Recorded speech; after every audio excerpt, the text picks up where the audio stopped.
Bismillahirrahmanirrahim. Assalamualaikum warahmatullahi wabarakatuh. Waalaikumsalam warahmatullahi Waalaikumsalam warahmatullahi wabarakatuh. Bismillah, alhamdulillah, ala nikmatillah, wa la hawla wa la quwata illa billah. Allahumma sholli ala sayyidina Muhammad wa ala ali sayyidina Muhammad. Rabbi shrah li sadri wa yassir li amri wahlul 'uqdatam min lisani yafqahu qawli. Kita awali belajar kita hari ini ya, dengan berdoa.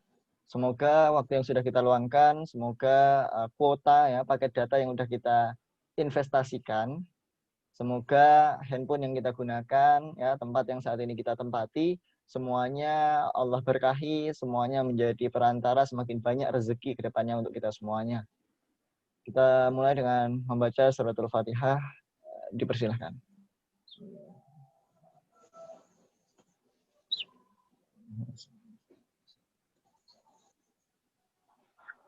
Suara saya cukup jelas, teman-teman? Jelas, Mas. Jelas, Mas.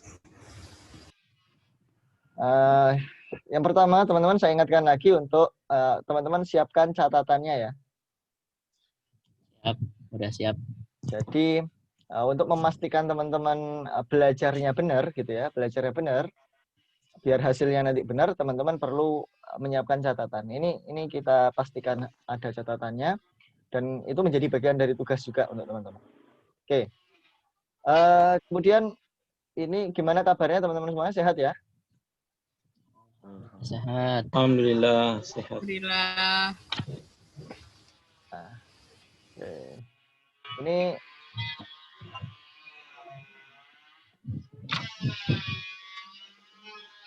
Rudi.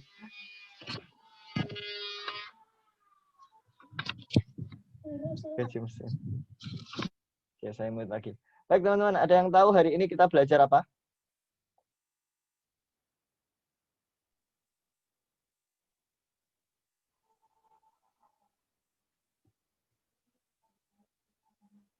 Mas Alvin bisa dengar suara saya? Bisa, Mas. Ya, oke. Sip. Teman-teman ada yang tahu kita belajar apa hari ini?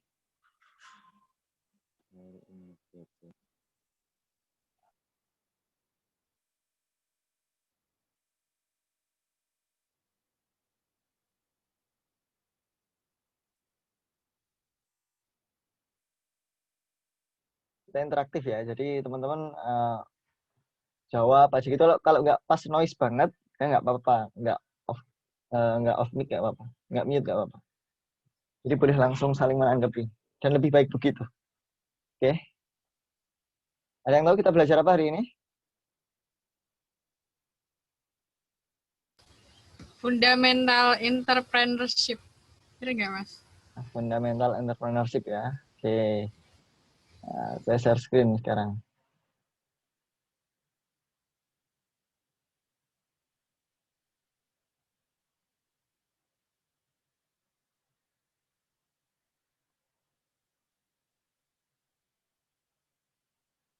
Oke. Nah, ini materi kita hari ini. Bisa dilihat, teman-teman? Bisa, Mas. Bisa. Kalau pas buram, tolong saya dikasih tahu ya. Kalau pas blur gitu ya. Oke, Mas. Pertemuan pertama ini kita akan bahas tentang entrepreneurship dan understanding business. Nah, kenapa ini penting kita bahas? Kemarin saya sudah sampaikan. Jadi kalau kita mau membangun rumah gitu ya, sebelum dibangun pondasinya, sebelum digambar desain rumahnya, yang lebih penting sebelum itu adalah apa? Tahu? Tukangnya, bukan orang gila. Ya, tukangnya dipastikan bukan orang gila gitu ya. Jadi kita pastikan tukangnya dulu benar ya. Dan kemudian kalaupun kita ngomongin desain gitu ya, desain dari rumahnya, arsiteknya, arsitekturnya gitu ya, kita yang ngomong arsiteknya benar dulu gitu. Kita pastikan arsiteknya benar dulu.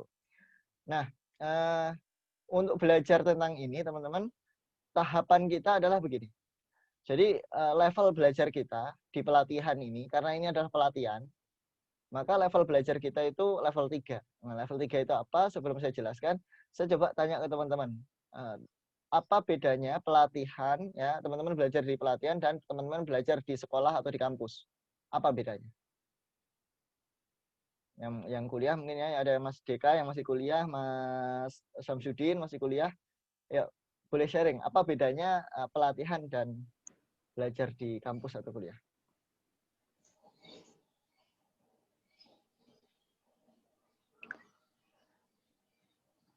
Boleh jawab sedikit ini, Mas? Ya, boleh. Silakan. Siapapun boleh jawab. Ya.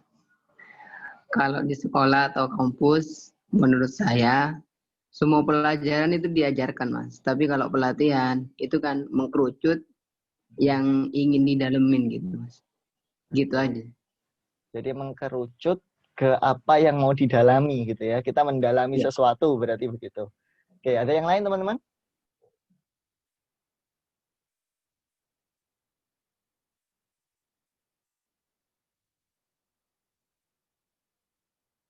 Jadi biar teman-teman ini apa itu namanya? Kita satu frame gitu ya. Kita satu pemahaman apa sih jadi goal dari pelatihan ini itu apa gitu. Mbak Zifna udah datang ya. Sip. Ya, ya, siapa lagi yang mau berpendapat? Silakan Mbak Iin atau siapa? Mas Alvin atau Ustadz Nanang silakan. Boleh sharing Ustadz Nanang. Ini Ustadz Nanang ini senior ini apa di dunia pendidikan, Mas?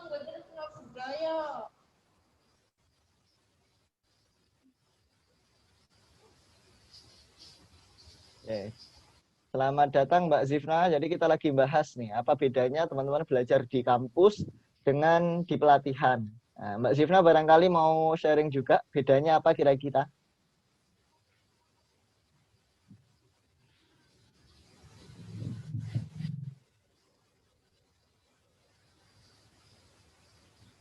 Halo Mbak Zifna.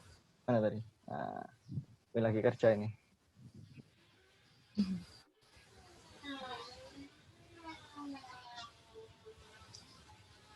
Oke, ada yang mau sharing? Ada? Oke. Jadi gini, teman-teman. Kita ambil contoh renang. Renang ya, berenang. Kita tahu ya, berenang. Teman-teman ya, misalnya kuliah gitu ya, kuliah jurusan olahraga. Di kuliahnya teman-teman, di tempat teman-teman belajar, itu teman-teman belajar ya belajar renang, ya belajar tentang renang. Semua buku-buku tentang renang teman-teman banyak baca gitu ya. Kemudian nilai ujian teman-teman tentang renang juga bagus. Kemudian teman-teman buat skripsinya juga soal renang lagi. Dan lulus gitu ya di wisuda gitu ya sebagai orang yang pernah membuat penelitian tentang renang. Pertanyaan saya, apakah kemudian setelah teman-teman lulus ya di wisuda misalnya ada sarjana renang gitu teman-teman itu gelarnya SR ya sarjana renang. Apakah teman-teman kemudian kalau disuruh renang bisa renang? Belum tentu. Ya. Jadi belum tentu. Belum tentu. Belum tentu. Kenapa? Ya. Karena ya memang itulah bedanya. Bedanya apa? Begini, paling sederhana bedanya antara kita belajar di pelatihan dan di sekolah-sekolah formal di kampus adalah kalau kita belajar di kampus, di sekolah, itu kita menjadi akademisi. Ya, kita outputnya adalah akademisi. Nah, kalau kita di pelatihan, outputnya adalah praktisi. Jadi level belajar teman-teman itu di sini, di kelas ini, di pelatihan ini, adalah teman-teman sampai bisa mempraktekkan. Itu level belajarnya. Oke, sampai bisa mempraktekkan. Jadi teman-teman nggak cukup sekedar paham, gitu ya, nggak cukup sekedar tahu. Nah, kalau tahu itu didapat dari mana, Mas? Tahu itu di seminar bisa, kita baca buku bisa tahu, kita cari-cari video, informasi, berita itu kita tahu. Kemudian paham itu di atasnya tahu, teman-teman. Kalau kita mau paham itu kita perlu ada diskusi, kita perlu ada pendalaman, begitu ya. Kita perlu ada kajian. Nah, kajian ini tidak satu proses ya, tidak satu proses kita mendapat informasi sekali langsung bisa enggak. Tapi kalau kita mau paham itu perlu ada beberapa proses gitu, pengulangan perlu dilakukan. Kemudian kalau pelatihan ini outputnya tadi apa? Kita bisa praktek. Nah, bisa praktek ini lebih dari paham. Artinya adalah ya teman-teman belajarnya itu beda dengan belajar di kampus, beda dengan belajar di sekolah. Teman-teman di sini harus interaktif, harus praktek begitu. Gitu ya, karena untuk level praktek itu, untuk level bisa melakukan itu, teman-teman nggak cukup sekedar tahu, nggak cukup sekedar paham gitu. Ibaratnya teman-teman renang tadi, maka teman-teman ya harus benar-benar paham nanti aku mau renang itu ada berapa gaya. Misalnya ada 3 gaya. Gaya yang pertama adalah gaya kupu-kupu. Nah, atau gaya kedua adalah gaya kata. Nah, teman-teman itu harus paham gaya kata itu dilakukan pas kapan. Kalau nggak paham, kalau baru sekedar tahu ada gaya kupu-kupu, gaya kata gitu ya, teman-teman praktek ya yang terjadi banyak tenggelamnya. Maka teman-teman perlu mungkin tanya ke pengajarnya, Pak, kalau gaya kata itu dipakainya kapan? Kedalaman kolamnya apa? Ya, bisa nggak dipakai di sungai? Nah, harus seperti itu untuk paham. Nah, untuk bisa melakukan, teman-teman, maka ya harus masuk ke kolamnya yang sesuai dengan pemahaman teman-teman. Misalnya, gaya kata itu bisa dilakukan kalau kolamnya dalamnya minimal 1,5 meter. Misalnya begitu. Maka, ya teman-teman cari kolam yang 1,5 meter, baru renang gaya kata. Nah, begitu. Itu ya, teman-teman. Bisa Iya, dipahami Mas. di sini? Bisa. Oke. Bisa, Mas. Nah, hari ini kita mau bahas 2 hal. Yang pertama adalah entrepreneurship, dan yang kedua adalah pemahaman tentang bisnis. Entrepreneurship di sini adalah teman-teman bisa mempraktekkan atau bisa menjadi entrepreneur, gitu ya. Ini yang pertama, ini bisa menjadi. Teman-teman akan menjadi entrepreneur, itu goalnya. Yang kedua, understanding bisnis, ini sengaja saya tambahin understanding, ya, karena tujuannya untuk hal bisnis, teman-teman sementara di pelatihan ini cukup dengan paham dulu aja. Karena untuk praktek di bisnis, itu teman-teman perlu sesuatu yang ekstra, the next levelnya. Nah, gitu. Kenapa begitu? Nanti saya sampaikan di akhir. Ya, kenapa, Mas, kenapa kami nggak dijadikan pebisnis, Mas? Kenapa outputnya bukan bisnis, Mas? Nah, nanti kita akan bahas. Oke. Baik. Sudah siap mulai, teman-teman? Insya Allah. Siap ya? Oke. Lanjutkan. Jadi, menyiapkan diri dan memulai langkah pertama, teman-teman, menjadi seorang entrepreneur di sini. Oke. Pertama, teman-teman, poin-poin yang akan teman-teman pelajari ada 3. Pertama, entrepreneurship mindset, ya. Mindsetnya harus dibetulkan dulu. Fondasinya dibangun dulu. Kemudian 2, memahami tentang bisnis. Ketiga, teman-teman nanti akan praktek, ya. Ada tantangan, ada tugas yang menjadi langkah pertama, teman-teman, memulai menjadi seorang entrepreneur. Ini 3 poin yang akan dipelajari hari ini.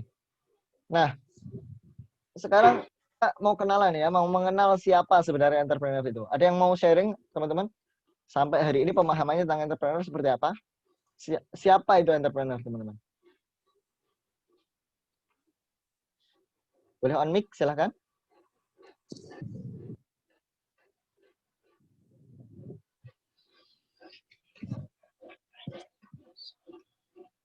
Kalaupun nggak definisi ya contoh nggak apa-apa gitu ya. Contoh nggak apa-apa. Silahkan. Misalnya ini kan pertanyaannya siapa itu entrepreneur. Nah, teman-teman nanti kan juga outputnya akan menjadi entrepreneur. Nah, sepemahaman teman-teman sampai hari ini itu siapa itu entrepreneur atau contohnya siapa? Teman-teman akan menjadi seperti siapa nanti? Silahkan. Boleh on mic? Kalau teman-teman memungkinkan on cam aja ya.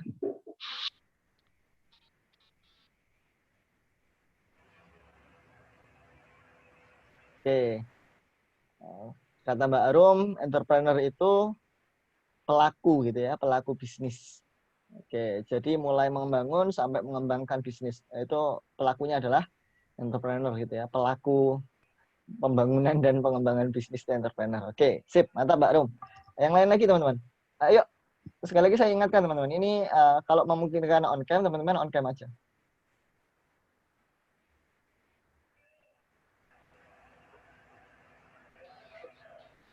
Siapa itu entrepreneur?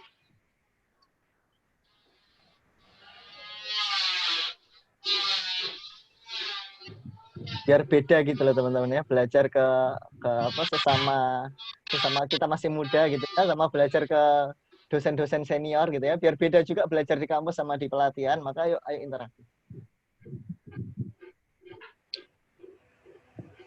Oke, baik. Kalau nggak ada yang jawab, Orang yang punya usaha. Punya usaha ya. Yang punya usaha itu entrepreneur gitu ya. Oke. Nah, kenapa kita perlu bahas ini? Makasih Ustaz Nanang ya. Jadi kenapa kita perlu bahas siapa sih entrepreneur itu? Karena begini teman-teman. Kita outputnya adalah menjadi. Kita adalah bisa menjadi, bisa melakukan, bisa mempraktekkan untuk hal entrepreneur. maka kita perlu pemahaman yang betul. Karena tindakan, keputusan gitu ya, keputusan, tindakan, perilaku yang betul itu datang dari pemahaman yang betul. Kalau pemahamannya nggak betul, tindakannya kira-kira gimana? Ya pasti salah kan gitu ya. Langkah yang diambil salah, tindakannya salah. Oke. Maka kita perlu memahami dulu. Ya, maka ini kita bahas. Nah, di sini ini teman-teman, entrepreneur gitu. Entrepreneur itu pribadi ya, seseorang ya. Pribadi itu kan seseorang. Kita ngomongin seseorang, kalau ngomongin entrepreneur itu ngomongin seseorang. Yang ngomongin Mas Rudi, yang ngomongin Mbak Iin, yang ngomongin Mas Alvin, yang ngomongin Ustadz Nanang, yang ngomongin Mas Deka, Mbak Arum, Mas Aris, Mas Syamsuddin, ya, Mas Zuber. Nah, ini kita ngomongin entrepreneur di sini. Kalau kita ngomongin entrepreneur ya itu, gitu ya.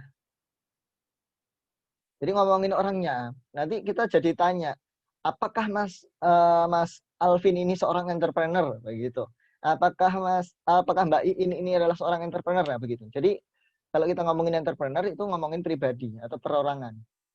Nah, perorangan yang bagaimana, pribadi yang bagaimana? Yang mandiri. Kata kunci pertama itu mandiri. Mandiri itu artinya bisa dibilang dia punya jiwa mandiri gitu loh. Ya, yang mandiri, pribadi yang mampu melihat atau menciptakan peluang untuk menjadi sebuah bisnis. Oke? Jadi kata kuncinya ada di mandiri, kemudian di melihat atau menciptakan peluang, dan untuk menjadi sebuah bisnis. Dan kemudian diolah jadi bisnis gitu. Kemudian siap, dan ya kata kunci yang ketiga adalah siap menerima resiko. Nah, yang paling penting ya seseorang itu dikatakan entrepreneur atau tidak itu adalah yang nomor 3 ini. Siap menerima resiko atau enggak. Ya, kalau tadi Mbak Arum bilang, entrepreneur itu adalah pelaku yang membangun dan mengembangkan bisnis. Nah, dalam membangun dan mengembangkan bisnis itu kira-kira ada resiko enggak, teman-teman? Ada. Ya, resikonya apa? Rugi. Oke, rugi. Ya. Terus apa lagi, teman-teman? Apa? Waktu. Persaingan. Tuh, persaingan. Nah, itu semua resiko-resiko gitu kan ya. Ada resiko-resiko.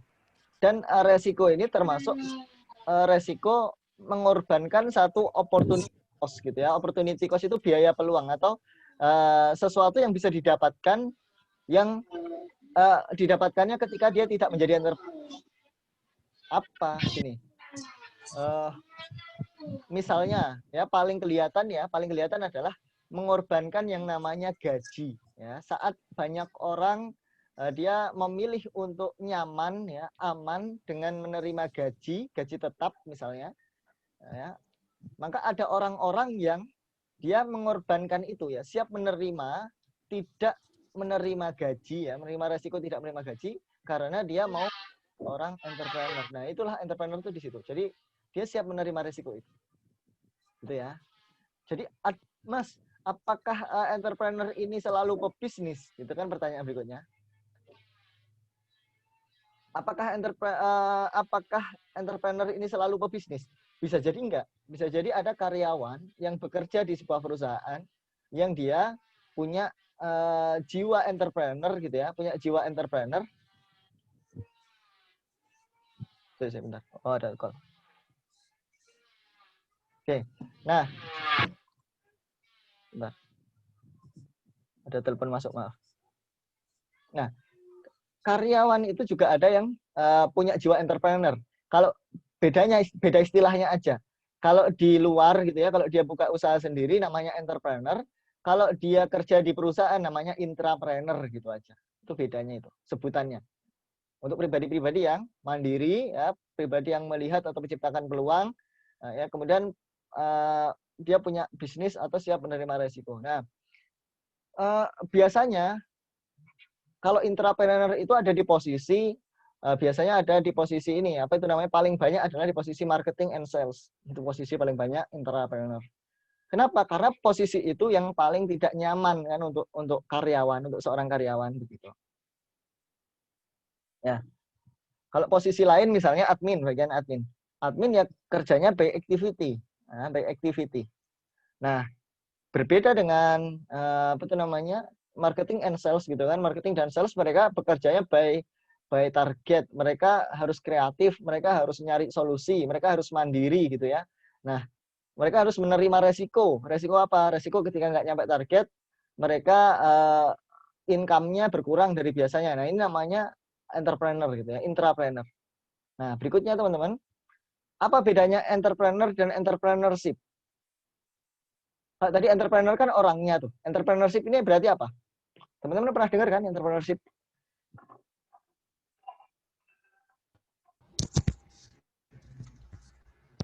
Kalau entrepreneur orangnya, entrepreneurship kepribadiannya. Ya, Mbak Zia? Oke, jadi kalau entrepreneur itu orangnya, entrepreneurship itu kepribadiannya. Ya, jadi gitu ya. Entrepreneurship ini label gitu ya, label pada jiwa, pada semangat, pada perilaku. Jadi label bukan pada orang, tapi label pada jiwa atau semangat atau perilaku. Jadi ada perilaku yang tidak mengharap bantuan orang lain, itu namanya mandiri gitu kan. Yang tidak mengandalkan orang lain itu perilaku mandiri. Nah, perilaku yang mandiri, mandiri plus visioner plus kreatif plus inovatif dan punya daya juang serta ketangguhan itu namanya pribadi yang jiwa atau perilaku yang entrepreneurship begitu. Nah, jadi benar kata Mbak Arum ya. Jadi di situ teman-teman jadi tahu bedanya ya, beda antara entrepreneur dan entrepreneurship. Entrepreneur itu orang yang punya jiwa entrepreneurship gitu loh. Intinya itu. Oke ya. Intinya itu. Nah, ini teman-teman, untuk menjadi seorang entrepreneur gitu ya, untuk menjadi seorang yang mandiri ya, sehingga nanti bisa membuka sebuah peluang bisnis, menciptakan peluang bisnis atau membangun sebuah bisnis, maka kita perlu namanya mindset. Ya, mindset entrepreneur ini yang sebelah kiri. Kalau teman-teman di situ kelihatan kiri atau kanan ya? Fixed mindset. Growth mindset kanan ya, sebelah kanan. Kanan atau kiri? Growth mindset? Kanan. Ya. Okay. Kanan. Nah, success mindset-nya seorang entrepreneur kanan ini. Gitu ya. Seorang entrepreneur itu harus punya growth mindset. Growth mindset itu begini. Seorang entrepreneur kalau dia ketemu tantangan, dia hadapi, dia cari solusi. Oke, kalau dia ketemu tantangan, dihadapi, cari solusi. Nah, orang yang punya fixed mindset, ya, yang bukan entrepreneur gitu ya, atau entrepreneur yang punya fixed mindset, yang menghindar, yang mencari zona nyaman kalau ketemu tantangan, maka dia nggak akan sukses. Karena mindset sukses jadi entrepreneur itu adalah harus menghadapi atau mencari solusi saat ketemu tantangan. Gitu. Jadi coba dicek ke teman-teman sendiri. Kalau teman-teman ketemu tantangan, ketemu masalah, kok teman-teman itu menghindar atau nyari aman saja begitu ya, berarti teman-teman masih fixed mindset. Dan fixed mindset itu belum cukup, artinya teman-teman belum punya mindset sukses menjadi entrepreneur. Nah, ini mulai dikoreksi, mulai coba dikoreksikan. Ya. Mulai dirasakan. Coba teman-teman rasakan ya, rasakan. Aku selama ini fixed mindset atau growth mindset. Oke, dan dibuat catatan mungkin ya. Oke, aku selama ini fixed mindset, berarti ke depan aku harus growth mindset. Oke ya, itu pertama tantangan. Kedua, kalau ada rintangan, gitu ya, ada rintangan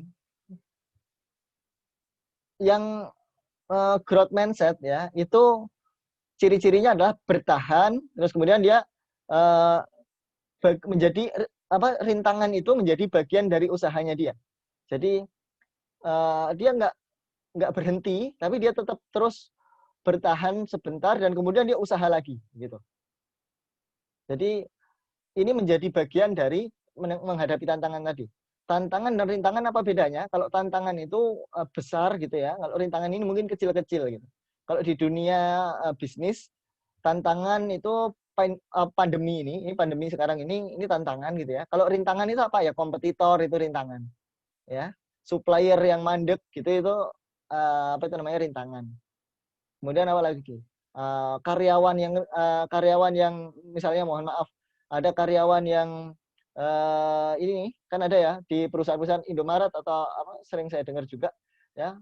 Saya punya teman namanya Bu Muri atau Bu Muri saya lupa. Nah, itu menulis buku yang bukunya emak-emak jago jualan itu, di situ dikisahkan beliau kehilangan ratusan juta gitu ya.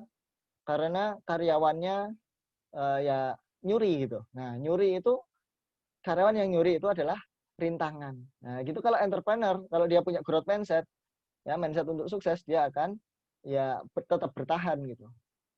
Nah, kemudian kalau kita masih ya kalau kita selama ini masih menyerah, tidak ada motivasi untuk menyelesaikan rintangannya, maka ya berarti kita masih belum punya success mindset untuk jadi entrepreneur. Nah, teman-teman mulai coba dirasakan, coba di cross check ke diri sendiri gitu. Jadi ini penting untuk teman-teman pahami sebelum teman-teman memutuskan untuk benar-benar terjun sebagai seorang entrepreneur. Oke.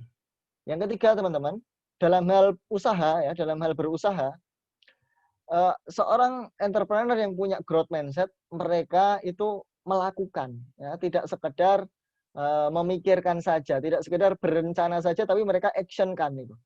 Setelah di-actionkan, mereka itu fokus ya, fokus berjalan menuju keberhasilan. Jadi ya udah, nggak tengok-tengok ke kanan kiri, mereka melihat goal mereka sendiri gitu. Mereka menetapkan tujuannya dengan jelas. Setelah itu mereka ya jalannya ke sana ke tujuan mereka. Ibaratnya kita naik motor gitu ya. Dari rumah kita masing-masing. Kita punya tujuan. Saya misalnya naik motor dari Sidoarjo, dari Krian, punya tujuan itu ke Kebun Binatang Surabaya. Nah, saya jalan dari rumah karena sendiri, awalnya saya ya lempeng gitu kan, lempeng ke arah Surabaya, ke arah Kebun Binatang. Pas sampai di lampu merah, itu saya nggak lagi sendiri karena ada orang-orang yang juga di situ saya jumpai. Ya nggak, teman-teman? Kebayang nggak? Coba dibayangkan ya. Oke, saya di lampu merah ketemu sama orang-orang yang juga berhenti di sana. Nah, pas ketemu orang itu, saya tengok kanan kiri. Wah, itu kok kayaknya motornya lebih gede dari motor saya ya. Wah, kayaknya itu kok bagus ya motornya. Wah, ini kayaknya orang kok lebih cerdas dari saya ya. Nah, maka kemudian pas lampunya hijau lagi, jalan lagi, saya yang awalnya tujuannya adalah Surabaya, saya jadi ngelirik orang yang tadi saya lihat pas di lampu merah, pas saya temui. Kemudian saya ngikutin terus orang itu, ternyata saya nyampainya di Taman Bungkul. Nah, kalau saya masih begitu ya, berarti saya belum punya growth mindset. Saya masih punya fixed mindset. Ya. Saya apa? Ikut-ikutan orang, nggak fokus ke tujuan saya gitu. Nah, growth mindset itu melakukan ya, mengactionkan dan dia fokus sampai berhasil. Nah, dan kemudian kalau yang fixed mindset, entrepreneur yang punya fixed mindset itu mereka pesimis ya. Mereka mungkin awalnya berani menetapkan goal, tapi mereka baru mau jalan aja ya gitu. Goal saya adalah Kebun Binatang Surabaya. Tapi baru nyalain motor aja udah, aduh ini nanti aku jalan ke Kebun Binatang, tahu jalannya enggak ya? Oh oke lah, tahu nanti bisa pakai Google Map. Tapi aku bisa nggak ya ngelewatin apa itu namanya tantangan-tantangan di jalan ketemu truk-truk besar, di jalan ketemu bis sumber kencono. Nah seperti itu teman-teman. Jadi mereka pesimis ya, ragu ke dirinya sendiri gitu ya, ragu akan berhasil atau tidak. Itu fixed mindset entrepreneur. Oke, yang keempat adalah kalau dia dapat kritik gitu ya, entrepreneur kalau dia dapat kritik itu juga ada dua. Kalau dia growth mindset, dia terima kritiknya karena dia paham kritik ini adalah sebuah kepedulian orang kepada saya, dan kritik ini ketika saya meresponnya dengan baik, ya ini sebuah keuntungan untuk saya lebih baik lagi ke depannya. Nah begitu teman-teman. Kemudian mereka memanfaatkan kritik itu untuk evaluasi tadi, ya. Jadi itu growth mindset. Kalau fixed mindset, mereka entrepreneur yang fixed mindset, entrepreneur yang tidak punya mindset sukses, mereka itu mengabaikan ya, kalau ada kritik dikritik mereka abai ya, pokoknya oh iya gitu aja, tapi diabaikan, nggak dijadikan sebuah pelajaran. Kemudian mereka menutup mata dan telinga, jadi ya bilang iya tapi sebenarnya nggak didengarkan gitu kan ada ya. Nah itu teman-teman ketika entrepreneur menemui kritik. Kemudian entrepreneur itu ya ada satu lagi, ketika dia melihat orang lain sukses gitu ya, itu ada dua. Kalau dia growth mindset, dia punya mindset sukses, dia menjadikan kesuksesan orang lain itu sebagai inspirasi. Wah, orang itu bisa, berarti saya juga bisa, gitu kan. Tinggal saya melihat pola-pola apa yang dilakukan, saya tanya, saya datengin, saya silaturahim, saya belajar, begitu kalau mereka yang growth mindset. Jadikan motivasi dan pelajaran untuk kita juga bisa meraihnya. Karena itu kabar baik sebenarnya. Ketika ada orang lain, misalnya, ada orang sukses gitu ya, meraih omset 200 juta dalam sebulan di usia 22 tahun. Misalnya ada begitu. 200 juta sebulan 22 tahun. Misalnya ada yang begitu. maka itu sebenarnya bukan sesuatu yang kita layak iri gitu ya, karena masing-masing orang berbeda. Itu justru kabar gembira untuk kita. Kalau orang lain bisa, berarti saya juga bisa begitu. Oke, saya sekarang usianya 21, berarti 1 tahun lagi saya pasti bisa. Nah, kayak gitu. Oke ya. Tapi entrepreneur yang dia nggak punya growth mindset, nggak punya mindset sukses, mereka merasa terancam dengan kesuksesan orang lain. Waduh, ini kompetitorku kok udah berhasil ya, kok udah omsetnya kok udah gede gitu ya.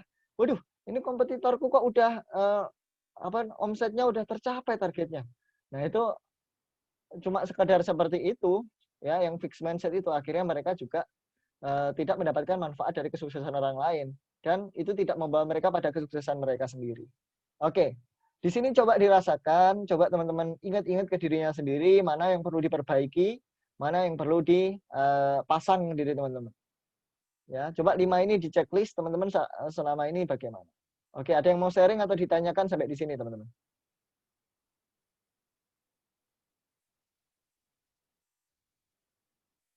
Oke, belum ada? Ada yang mau diskusi atau tanya? Silakan.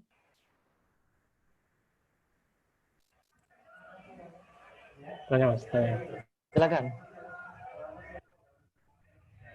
Sini sering kali kan di usaha Mas, di usaha. Ya, Ustaz. Di usaha itu kita kan sudah punya target, punya tujuan. Tapi di tengah jalan itu kadang ya muncul rasa pesimis. Terus untuk tetap memunculkan rasa optimis untuk menuju target untuk kita capai itu gimana? Oke. Kan banyak faktor dari luar itu Mas yang membuat kita pesimis, terus males. Jadi yang awalnya lurus sama usaha terus belok gitu. Untuk agar tetap lurus itu gimana? Siap, terima kasih Ustadz Nanang ya, ini penting ini ya. Jadi ini kalau ini kita kira-kira teman-teman, kalau yang ditanyakan Ustadz Nanang ini poin nomor berapa teman-teman? Tantangankah atau rintangankah atau usahakah? 3, usaha. Usaha ya. Jadi ketiganya kan gitu. Iya. Ya, ketiganya. Jadi ya itu poin apa itu namanya? Ustadz Nanang tadi kan ngomong ya, awalnya kita udah optimis nih ya, udah punya target. Tapi tiba-tiba jadi pesimis gitu kan. Itu di poin nomor 3 ini. Kemudian pesimis ini karena apa? Ustadz Nanang tadi juga menyampaikan pesimisnya karena ada tantangan, karena ada faktor eksternal ya yang kemudian membuat malas, ya kan? Nah, ini sebenarnya ada di 3 poin ini. Ada di 3 di usaha, ada di rintangan dan tantangan. Yang seharusnya dilakukan kan apa? Yang seharusnya dilakukan ya tetap aja lakukan, terus tetap aja jalan sampai berhasil, ya, kemudian bertahanlah gitu ya.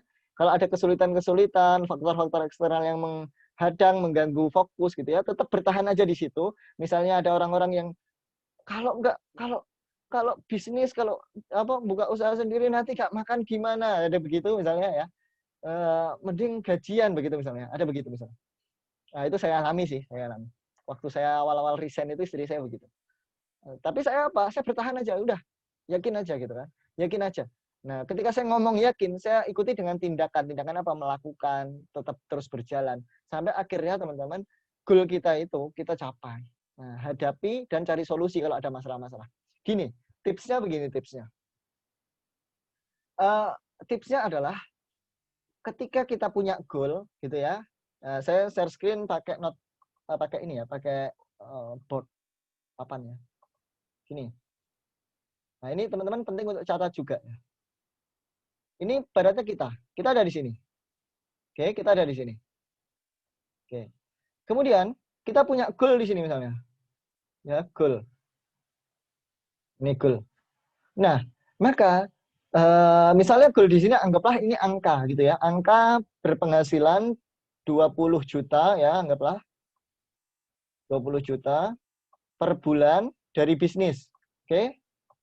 Nah, maka setiap kita menetapkan goal ini atau tujuan ini nggak mungkin titik kita saat ini, ya nggak? Misalnya saya punya tujuan ke kebun binatang. Kira-kira sekarang saya ada di kebun binatang nggak?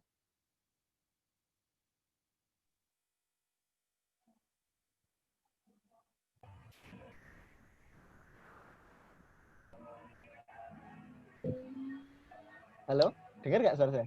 Halo, Dengar dengar? nggak? Tidak. Enggak ya. Saya punya tujuan ke kebun binatang. Tapi apa itu namanya? Gini. Saya punya tujuan ke kebun binatang. Berarti itu artinya saya tidak ada di kebun binatang saat itu. Nah, maka Iya. pertama yang harus kita lakukan adalah kita sadari posisi kita saat ini itu ada di mana. Saya pengen ke kebun binatang, saya ada di Krian. Ya. Saya pengen penghasilan 20 juta per bulan, ini diraih dalam 5 bulan ke 1 depan. bulan. Misalnya 5 bulan ke depan ya. Ini kan per bulan ya. Pendapatan saya per bulan setelah 5 bulan dari sekarang gitu loh. Oke. Karena begini, dalam 5 bulan ke depan, sekarang saya penghasilannya berapa? 5 juta. Misalnya begitu. Nah, maka ibaratnya ini adalah Krian, ini adalah kebun binatang. Maka saya perlu melakukan sebuah perjalanan. Nah, awal-awal oke, jalan gitu kan. Kita kan berjalan di sini. Di jalan ini pasti kita dapat apa? Masalah gitu ya, rintangan, tantangan, faktor-faktor eksternal gitu ya, yang saya bilang tadi, ketemu truk besar, ketemu bis, ada macet dan sebagainya. Maka yang kita harus lakukan apa? Itu kan pertanyaan Ustaz Nanan. Yang harus kita lakukan apa? Satu yang harus kita lakukan, komitmenlah pada ini. Oke ya. Tetap ingat ya, tetap komit pada tujuan. Biar kita nggak jadi orang yang pelin-plan.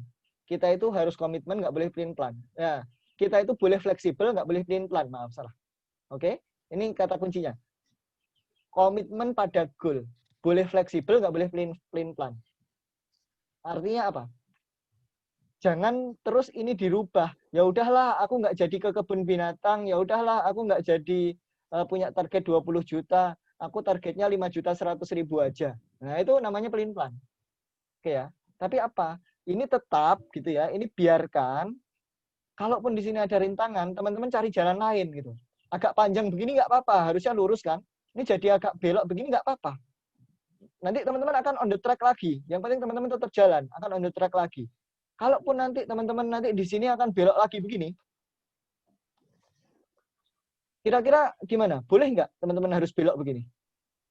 Boleh. Boleh aja, yang penting tetap jalan aja. Tetap jalan aja, terus jalan aja begitu.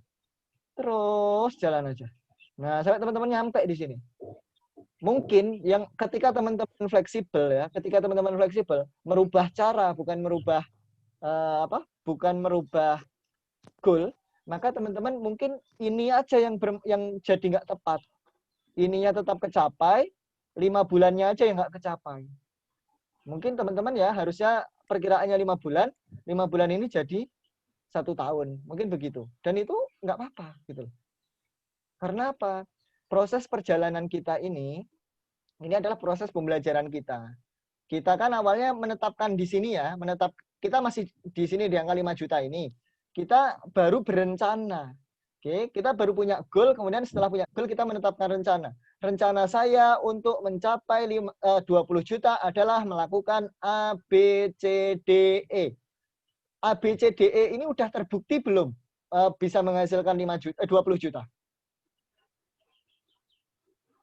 Belum tentu. Coba ya sharing. Saya gini, misalnya saya saat ini penghasilannya 5 juta per bulan. Saya punya goal 5 bulan ke depan, saya harus berpenghasilan 20 juta. Kemudian saya membuat rencana. Rencana saya A, B, C, D, E untuk mencapai 20 juta itu. Kira-kira A, B, C, D, E yang saya buat itu udah terbukti untuk menghasilkan 20 juta atau belum?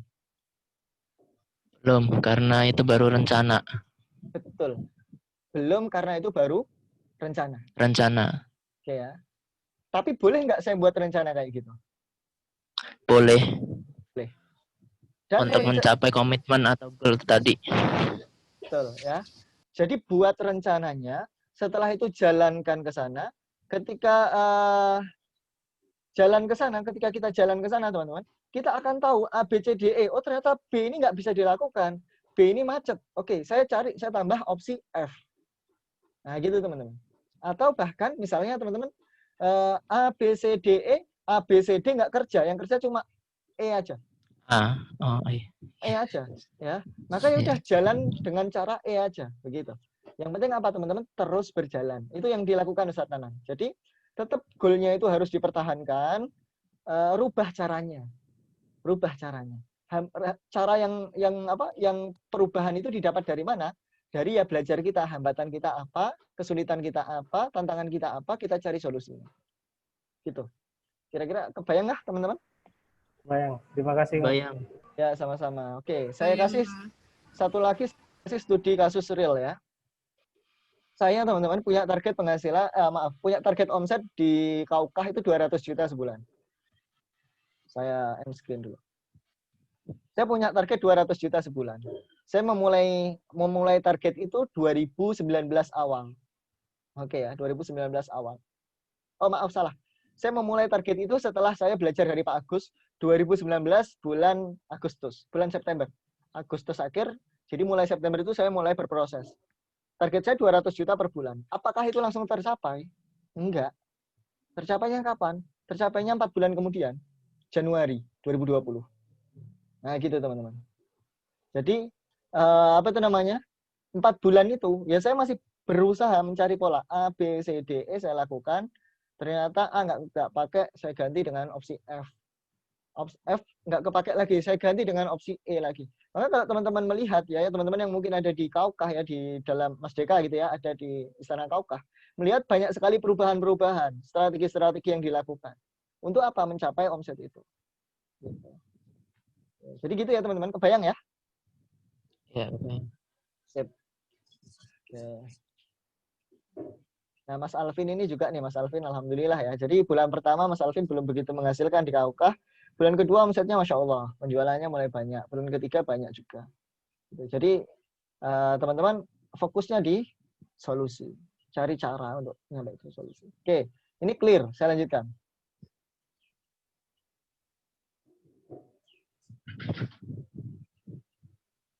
Nah, teman-teman, entrepreneur dan pebisnis itu apa bedanya?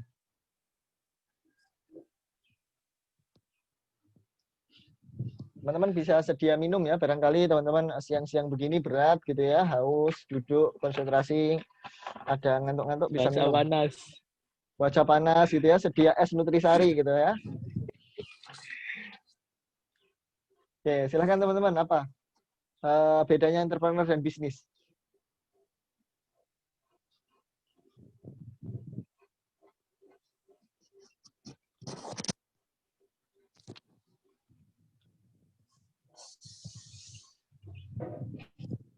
Halo, halo. Ayo, apa bedanya entrepreneur dan bisnis?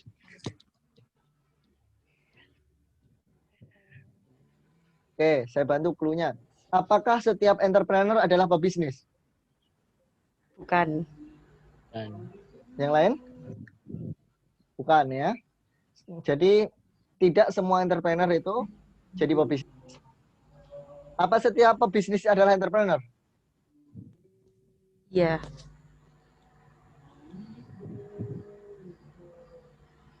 Yang lain? Iya. Iya. Oke, yang lain gimana? Apakah setiap entrepreneur adalah pebisnis? Bukan. Ya. Apakah setiap pebisnis adalah entrepreneur? Gimana yang lain? Sepakat? Ya apa enggak? Iya. Iya. Iya. Jadi tahu ya sekarang bedanya, teman-teman.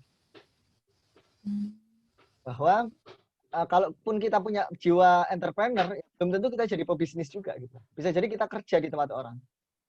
Boleh, boleh. Bagus, bagus. Ya, jadi entrepreneur itu nggak harus buka bisnis kok, nggak harus jadi pebisnis kok. Gitu ya. Karena entrepreneurship itu soal jiwa. Nah, apakah pebisnis itu adalah selalu entrepreneur? Jawabannya? Iya. Iya, kenapa? Iya. Karena pertama memiliki jiwa dari entrepreneur tadi. Terus yang kedua? Memiliki bisnis. Yang memiliki bisnis. Memiliki usaha Bisnis atau itu bisnis. menciptakan peluang. Oke, menciptakan peluang. Bagus, mantap ya Mbak Arum ini. Harusnya wisudawan terbaik KEPKI itu Mbak Arum ya. Lanjut Mbak Arum.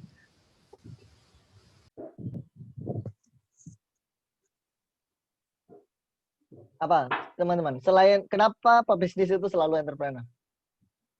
Kenapa setiap pebisnis adalah entrepreneur? Karena yang pertama dia udah menciptakan peluang, kemudian ketika bisnis itu sudah berjalan, artinya dia siap buat nerima resiko. Nah, kata kuncinya itu teman-teman. Setiap pebisnis pasti siap menerima resiko. Resiko apa? Resiko rugi, resiko persaingan, resiko dia harus kerja keras gitu kan. Kalau teman-teman tahu ya, saya kemarin mentoring dengan mentor saya, beliau bilang begini. Saya ngomong begini. Ini Pak, saya ya alhamdulillah hari ini bisa ketemu. Besok saya mau pulang kampung dulu, mau mudik, mau liburan dulu. Kata mentor saya apa? Kamu belum jadi real CEO, kamu belum jadi real pengusaha. Kenapa? Kalau kamu pengusaha di masa-masa kayak gini, kamu nggak akan pernah tahu, nggak akan pernah ketemu yang namanya hari libur, gitu katanya. Jadi pebisnis itu mereka kerja di atas keras, teman-teman. Bukan kerja keras, tapi kerja di atas keras. Itulah kenapa ya salah satu cara menjadi orang kaya ya, salah satu cara menjadi orang kaya itu adalah jadi pengusaha. Kalau kita mau jadi orang kaya lewat jalur pengusaha, kemungkinan keberhasilannya adalah 0,1%. Tapi kalau misalnya cara lain itu jadi PNS, ya. Jadi PNS untuk jadi orang kaya raya, untuk jadi miliuner gitu ya, untuk jadi miliarder, itu persentasenya itu persentasenya 0,005%.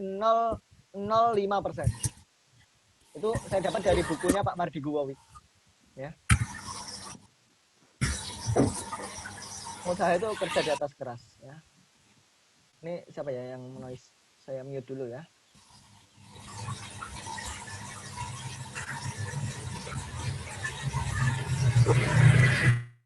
Oke. Sip. Oke, sudah tahu ya teman-teman bedanya entrepreneur dan pebisnis. Jadi teman-teman goal dari pelatihan ini adalah teman-teman jadi entrepreneur. Ya, tidak harus jadi pebisnis.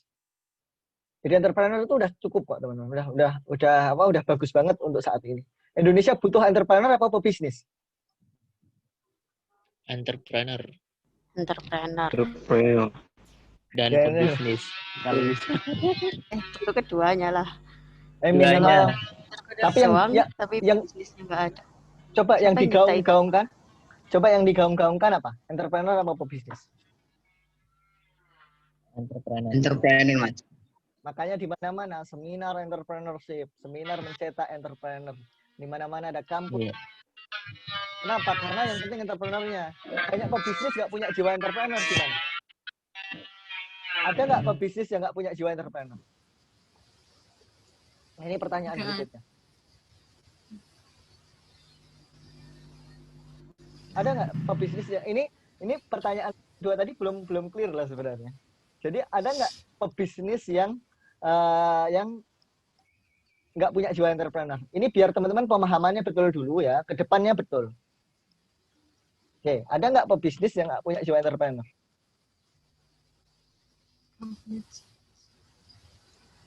Ayo. Anak muda harus berani bicara. Ayo, gimana ini? Ya, teman-teman ini nggak berani ngomong, nanti ketemu Coach Fahmi, aduh jadi apa? Ya Mas Samsudin udah ketemu Coach Fahmi itu ya. Jadi kipes sama saya langsung dibantai. Malu saya anak muda kayak gini. Gitu. Diam itu emas, itu mencetak kita jadi ayam horn, ayam potong ya. Nanti saya bahas ya. Diam itu emas. Ya, diam itu emas, ngomong hal baik itu berlian, teman-teman. Mau emas apa berlian? Ayo. Gitu loh. Ayo. Kalau ada nggak pebisnis yang nggak punya jiwa entrepreneur?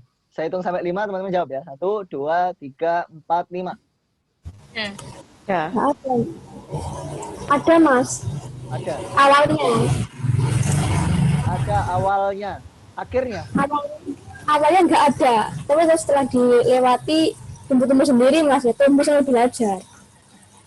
Pertanyaan saya bukan awalnya atau akhirnya gitu ya. Pertanyaan saya ada atau tidak? Jawabnya cuma 2 itu. Ada. Oke. Pertanyaan berikutnya. Kapan? kapan pebisnis dikatakan nggak punya jiwa entrepreneur? Setelah mencetak banyak entrepreneur. SDK ya mana? Iya, ada Saat aplikasi. Gimana? dia rugi dan akhirnya nggak mau bangkit lagi. Itu.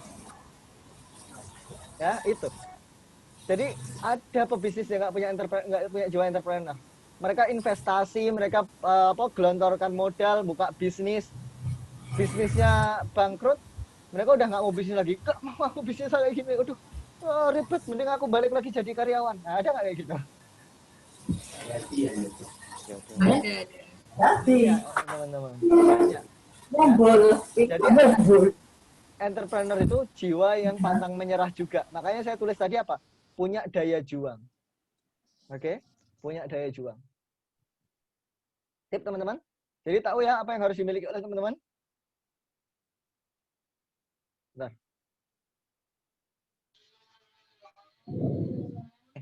Mana? Ini teman-teman. Pertama, entrepreneur itu punya kemandirian. Kedua, entrepreneur itu punya visi.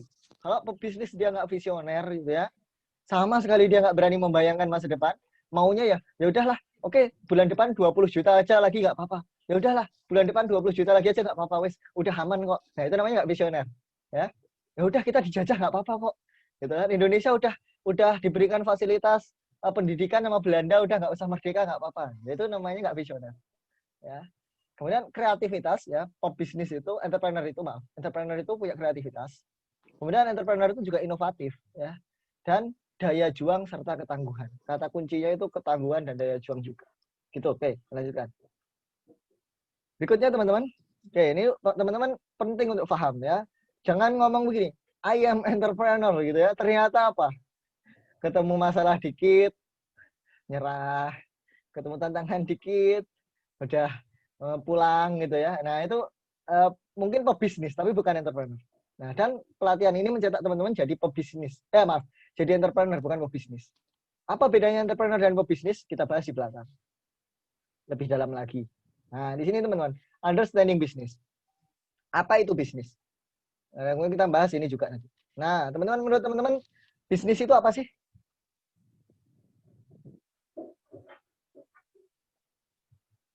Ayo. Bisnis itu apa? Ini memang hari pertama ini kita bahas pemahaman ya. Teman-teman pastikan punya catatan, buat catatan. Silakan. Teman-teman, apa itu bisnis? Bisnis adalah usaha yang dimiliki oleh seorang. Oke.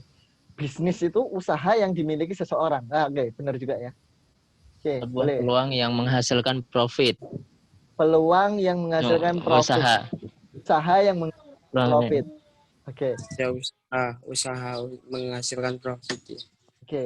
Usaha menghasilkan profit. Jadi ada usaha yang kalau saya gabung ya dari Mbak Iin, Mas Rudi, Mas Syam, usaha ini punyanya seseorang gitu ya, yang dia berusaha untuk mencetak profit dan profit. Oke, itu udah benar ya. Jadi kegiatan memperjualbelikan ya produk barang atau jasa tujuannya adalah memperoleh laba. Kata kuncinya adalah laba. Jadi kalau ngomongin bisnis, yang ngomongin laba. Kalau Mas, aku mau bisnis tapi aku nggak mau nyari untung, ya udah sedekah aja, nggak usah bisnis. Ya. Mas, aku mau jualan, misalnya Mas sama Ustadz Zubair gitu ya. Mas, aku mau jualan rengginang, tapi aku nggak mau ngambil untung. Aku mau jual harga sama dengan harga beliku gitu. Aku beli misalnya kulaannya 4.000, tak jual 4.000 juga. Kira-kira itu bisnis nggak? Enggak, itu kegiatan sosial itu. Kenapa saya bilang kegiatan sosial? Ya karena itu kita investasi, kita mengeluarkan ya tenaga, waktu kita untuk apa? Untuk mengirimkan, membantu orang-orang mendapatkan apa? Mendapatkan rengginang gitu ya dengan jasa kita dan kita nggak dibayar. Ya itu artinya kita sosial gitu. Nah teman-teman, saya mau tanya di sini, teman-teman merasa salah kelas nggak? Di sini kelas kita akan ngomongin soal laba, soal keuntungan. Nah, kalau teman-teman nggak mau ngomongin itu artinya teman-teman salah kelas. Teman-teman cocoknya adalah kelas aktivis program sosial. Nah, gitu. Oke. Kalau ada yang salah kelas boleh angkat tangan ya. Ada nggak? Nggak ada ya? Oke, saya lanjutkan. Sip. Nah, oke. Teman-teman, yang penting teman-teman pahami yang kedua adalah substansi dari bisnis. Ya, atau ini oke. Substansi dari bisnis itu apa sih gitu kan? Gini. Barang-barangnya itu. Nah ini substansinya itu ini sebenarnya, Mbak. Oke ya. Substansi dari bisnis itu adalah menghadirkan sesuatu ya barang ya jasa gitu kan boleh yang bermanfaat. Bermanfaat untuk apa? Kebutuhan, keinginan, solusi dari masalahnya pasar gitu kan. Jadi menghadirkan kebermanfaatan itu substansinya. Ini perlu teman-teman pegang. Yuk kita ulangi sama-sama. Teman-teman ikuti saya sama-sama. Bisnis itu menghadirkan manfaat. Bisnis itu Bisnis itu menghadirkan bermanfaat. Dan mendapatkan laba dari situ. Dan mendapatkan laba dari situ. Jadi kita dapat, ini nggak usah diikutin ya. Jadi kita itu dapat dapat profit, keuntungan, dapat penghasilan dari apa? Dari kita ngasih manfaat ke orang. Manfaat itu bisa jasa, bisa barang, produk. Kira-kira saya ambil contoh di sini ada Mbak Yeni, ada Mbak Anggra ya. Mbak Anggra sekarang posisinya sebagai tim marketing dari apa itu namanya? Dari Istana Kaukah. Saya tanya Mbak Anggra, kira-kira dan teman-teman semuanya. Kira-kira yang dihadirkan Mbak Anggra ini solusi berupa barang atau jasa? Barang, Mas. barang. Kenapa barang? Barang. Kenapa barang? Oh, solusi ya. Gimana, Mas? Ya, yang dijual barang. Yang yang jadi solusinya itu jasa untuk memberikan orang itu menemukan produk yang asli, Mas. Oke, paham berarti ya. Mbak Anggra paham teman-teman. Teman-teman paham nggak? Gimana Mbak? Ulangi Mbak. Outputnya, Mas. Maksudnya outputnya itu berupa apa ya? Jasa kita itu mengatakan orang itu untuk mendapatkan kakao yang asli. Kan di luar kan yang palsu. Kalau di kita kan alhamdulillah asli. Gitu. Jawaban jadi solusi masalah yang orang alami. Itulah kenapa Mbak Anggra sekarang ya pencapaiannya alhamdulillah jauh lebih baik dari 3 bulan yang lalu. Kenapa? Karena Mbak Anggra udah mulai memahami itu. Jadi penting pemahaman itu seperti itu. Ya, jadi teman-teman begini, saya ulangi lagi. Coba Mbak Anggra biasa mute dulu. Gini. Mbak Anggra ini posisinya tim marketing dari produk aksesoris Kaukah. Oke. Pertanyaan saya adalah solusi atau apa kebermanfaatan yang dihadirkan Mbak Anggra itu berupa produk barang atau jasa?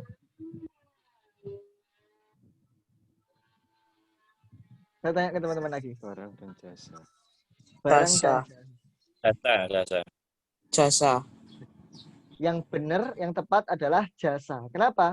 Kalau barang ini kebermanfaatan yang dihadirkan oleh Istana Kaukah. Istana Kaukah memproduksi aksesoris Kaukah, memproduksi barang. Mbak Anggra sebagai tim marketing, dia jasa. Jasa apa? Jasa membantu orang-orang yang butuh aksesoris Kaukah. Dia bantu untuk dapat aksesoris Kaukah yang dia butuhkan dengan apa? Dengan mengambilkan barangnya dari Istana Kaukah terus dikirim ke dia, ke pembeli. Nah, gitu ya. Jadi reseller gitu ya, seorang reseller, dropshipper, ya apapun istilahnya, itu mereka juga bisa dibilang sebagai seorang yang menghadirkan atau yang punya substansi bisnis. Yaitu substansi bisnisnya adalah kebermanfaatan di jasa tadi, jasa mendistribusikan produk. Gitu ya. Jadi jasa saya adalah mendistribusikan produk. Substansi bisnis saya adalah mendistribusikan produk. Bukan create produk. Create produk itu produsen ranahnya. Oke ya, udah paham ya di sini? Ya. Oke. Jadi berangkatnya teman-teman, dari mana bisnis itu dimulai? Oke ya, dari mana bisnis itu dimulai? Dari 3 hal. Pertama adalah dari kebutuhan, oke. Kedua adalah dari keinginan, ketiga adalah dari masalahnya pasar. Nah, jadi bisnis itu selalu hadir ya, bisnis yang punya yang dia paham substansinya itu selalu hadir dari 3 ini. Gojek itu hadir dari apa kira-kira? Kebutuhan, keinginan, atau solusi? Solusi, Mas. Solusi. Kenapa solusi? Mas. Karena Itu Mas, kan orang-orang kan kerja ke kantor, tidak hanya langsung ditunggu, tinggal pesan langsung tunggu. Solusi. Ngasih solusi sih Mas kalau Gojek itu. Solusi buat pengangguran, solusi buat orang yang nyari ojek, hujan-hujan. Nyari buat orang yang lagi pengen makan pakai GoFood-nya itu. Solusi sih Mas menurut saya. Oke, sip. Saya mute dulu ya. Jadi Gojek itu solusi, ya. Jadi awalnya solusi transportasi, gitu kan? Orang macet, orang ojek mahal, orang ojek gak aman, gitu ya. Gojek hadir dengan Gojeknya. Kemudian si penumpang Gojek itu gak cuma punya masalah transportasi ternyata. Dia punya masalah juga kelaparan, gitu kan? Dia punya masalah juga di rumahnya kotor, gitu ya. Dia sibuk kerja, dia nggak punya nggak punya waktu untuk bersihin rumah.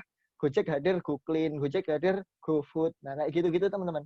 Jadi Gojek itu hadir dari kira-kira kalau produk itu tidak maksudnya, kalau bisnis itu tidak jadi kebutuhan, tidak juga keinginan, tidak juga solusi, kira-kira bisnisnya jalan nggak? Nggak jalan sih Mas, menurut saya. Jalan ya? Nggak jalan, kan nggak ada peminatnya Mas. Buat apa juga ini? Nggak ngasih solusi, nggak ngasih apa-apa. Jadi orang mau bayar ke kita itu karena dia mendapatkan keinginannya, atau dia mendapatkan, atau dia terpenuhi kebutuhannya, atau dia ketemu solusi masalahnya. Itu. Kalau teman-teman mau jadi pebisnis, pinter-pinterlah melihat masalahnya orang. Oke? Teman-teman melihat banyak orang lahiran, banyak orang nikah muda. Dan semakin banyak orang nikah muda, angka pernikahan semakin tinggi. Angka pernikahan semakin tinggi, orang nikah muda, orang punya semangat untuk segera punya anak. Kira-kira produk apa yang bisa dijual? Potensi bisnis, peluang bisnis apa yang terlihat dari situ?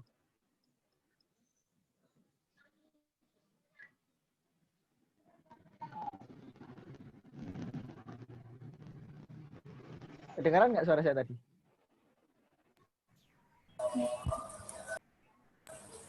Keganggu ini Mas, salah-salah maksud ini Mas. Saya ulangi lagi. Putus suaranya. Oh, putus.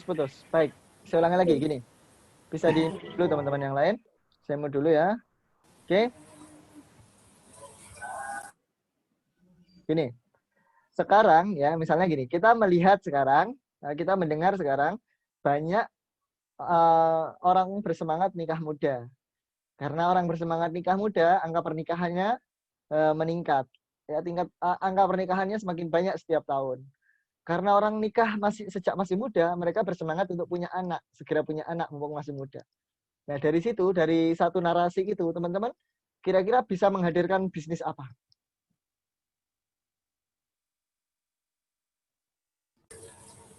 Pelatihan bisnis dari rumah Mas. Pelatihan bisnis dari rumah, cocok. Tahu aja Mbak Agra. Oke, ada lagi. Pelatihan perawatan bayi. Pelatihan perawatan bayi. Perawatan bayi. Ya, apalagi teman-teman? Yang produk barang apa coba? Pakaian bayi, Mas. Pakaian bayi. Jadi bisnis. Baby walker. Apa? Baby walker Mas. Baby walker, oke. Itu apa? Baby walker apa? Mbak Iin coba. Mbak silakan teman-teman. Mbak Arum silakan.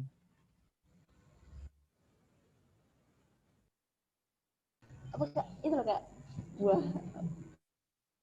Ya temannya kurma muda itu buah. Oh, buah. Aduh, apa sih namanya? Oh, buah zuriat. Iya nggak sih? Ya pokoknya itulah. Ya, buah Ya, zuriat. yang biasanya banyak dijual orang itu, terus bikin paket buah itu, terus dikasih bonus itu ada test pack-nya sekalian gitu. Promil ya, buah zuriat. Oke, nah itu teman-teman ya. Itu Mbak Arum udah tahu Mbak segera nikah Mbak.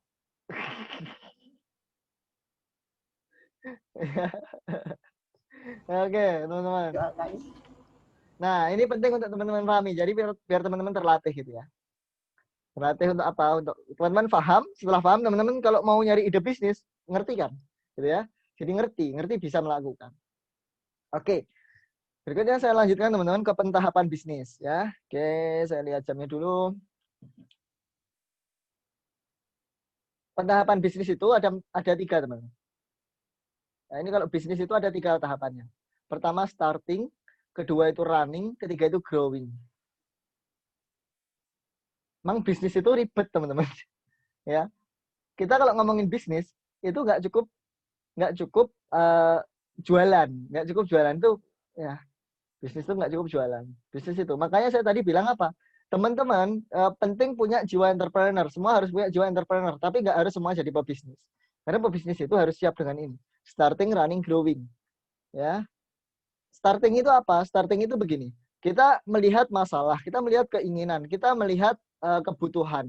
Kita hadirkan produknya, kita tawarkan harganya. Misalnya untuk potong rambut. Orang-orang rambutnya banyak yang gondrong. Nggak bisa motong rambutnya sendiri. Oke, kita bisa bisnis jasa potong rambut. Nah, kita tawarkan harga ke pasar 50.000. Pasar beli nggak? Tidak, Mas. Tidak. Kenapa enggak? Soalnya harganya itu tidak biasanya. Harganya nggak biasanya. Coba yang lain ada yang mau nyampaikan, kira-kira pasar beli nggak? Bisa saja beli, Mas. Saja beli. Saja beli. Kenapa? Tergantung dia ngemasnya seperti apa kan. Kalau emang kelihatan premium, why not? Oke. Gitu ya. Bisa aja beli. Jadi saya tadi pertanyaannya adalah pertanyaan pancingan untuk teman-teman biar logika bisnisnya, biar logika pemahaman bisnisnya juga mulai terbuka gitu ya, jalur-jalur pemahaman di situ. Jadi gini. Kita melihat masalah, kita melihat kebutuhan, kita melihat keinginan. Kita menawarkan sebuah produk dengan harga tertentu. Jawab pertanyaan saya tadi adalah jasa potong rambut ditawarkan 50.000. Laku enggak? Jawabannya bisa laku, bisa enggak. Tergantung apa? Tergantung pasarnya siapa. Dan produknya seperti apa. Nah, maka gini, yang saya ingin sampaikan ke teman-teman adalah proses saya menawarkan tadi, proses saya menawarkan jasa potong rambut saya seharga 50.000 tadi, itu namanya tahapan starting.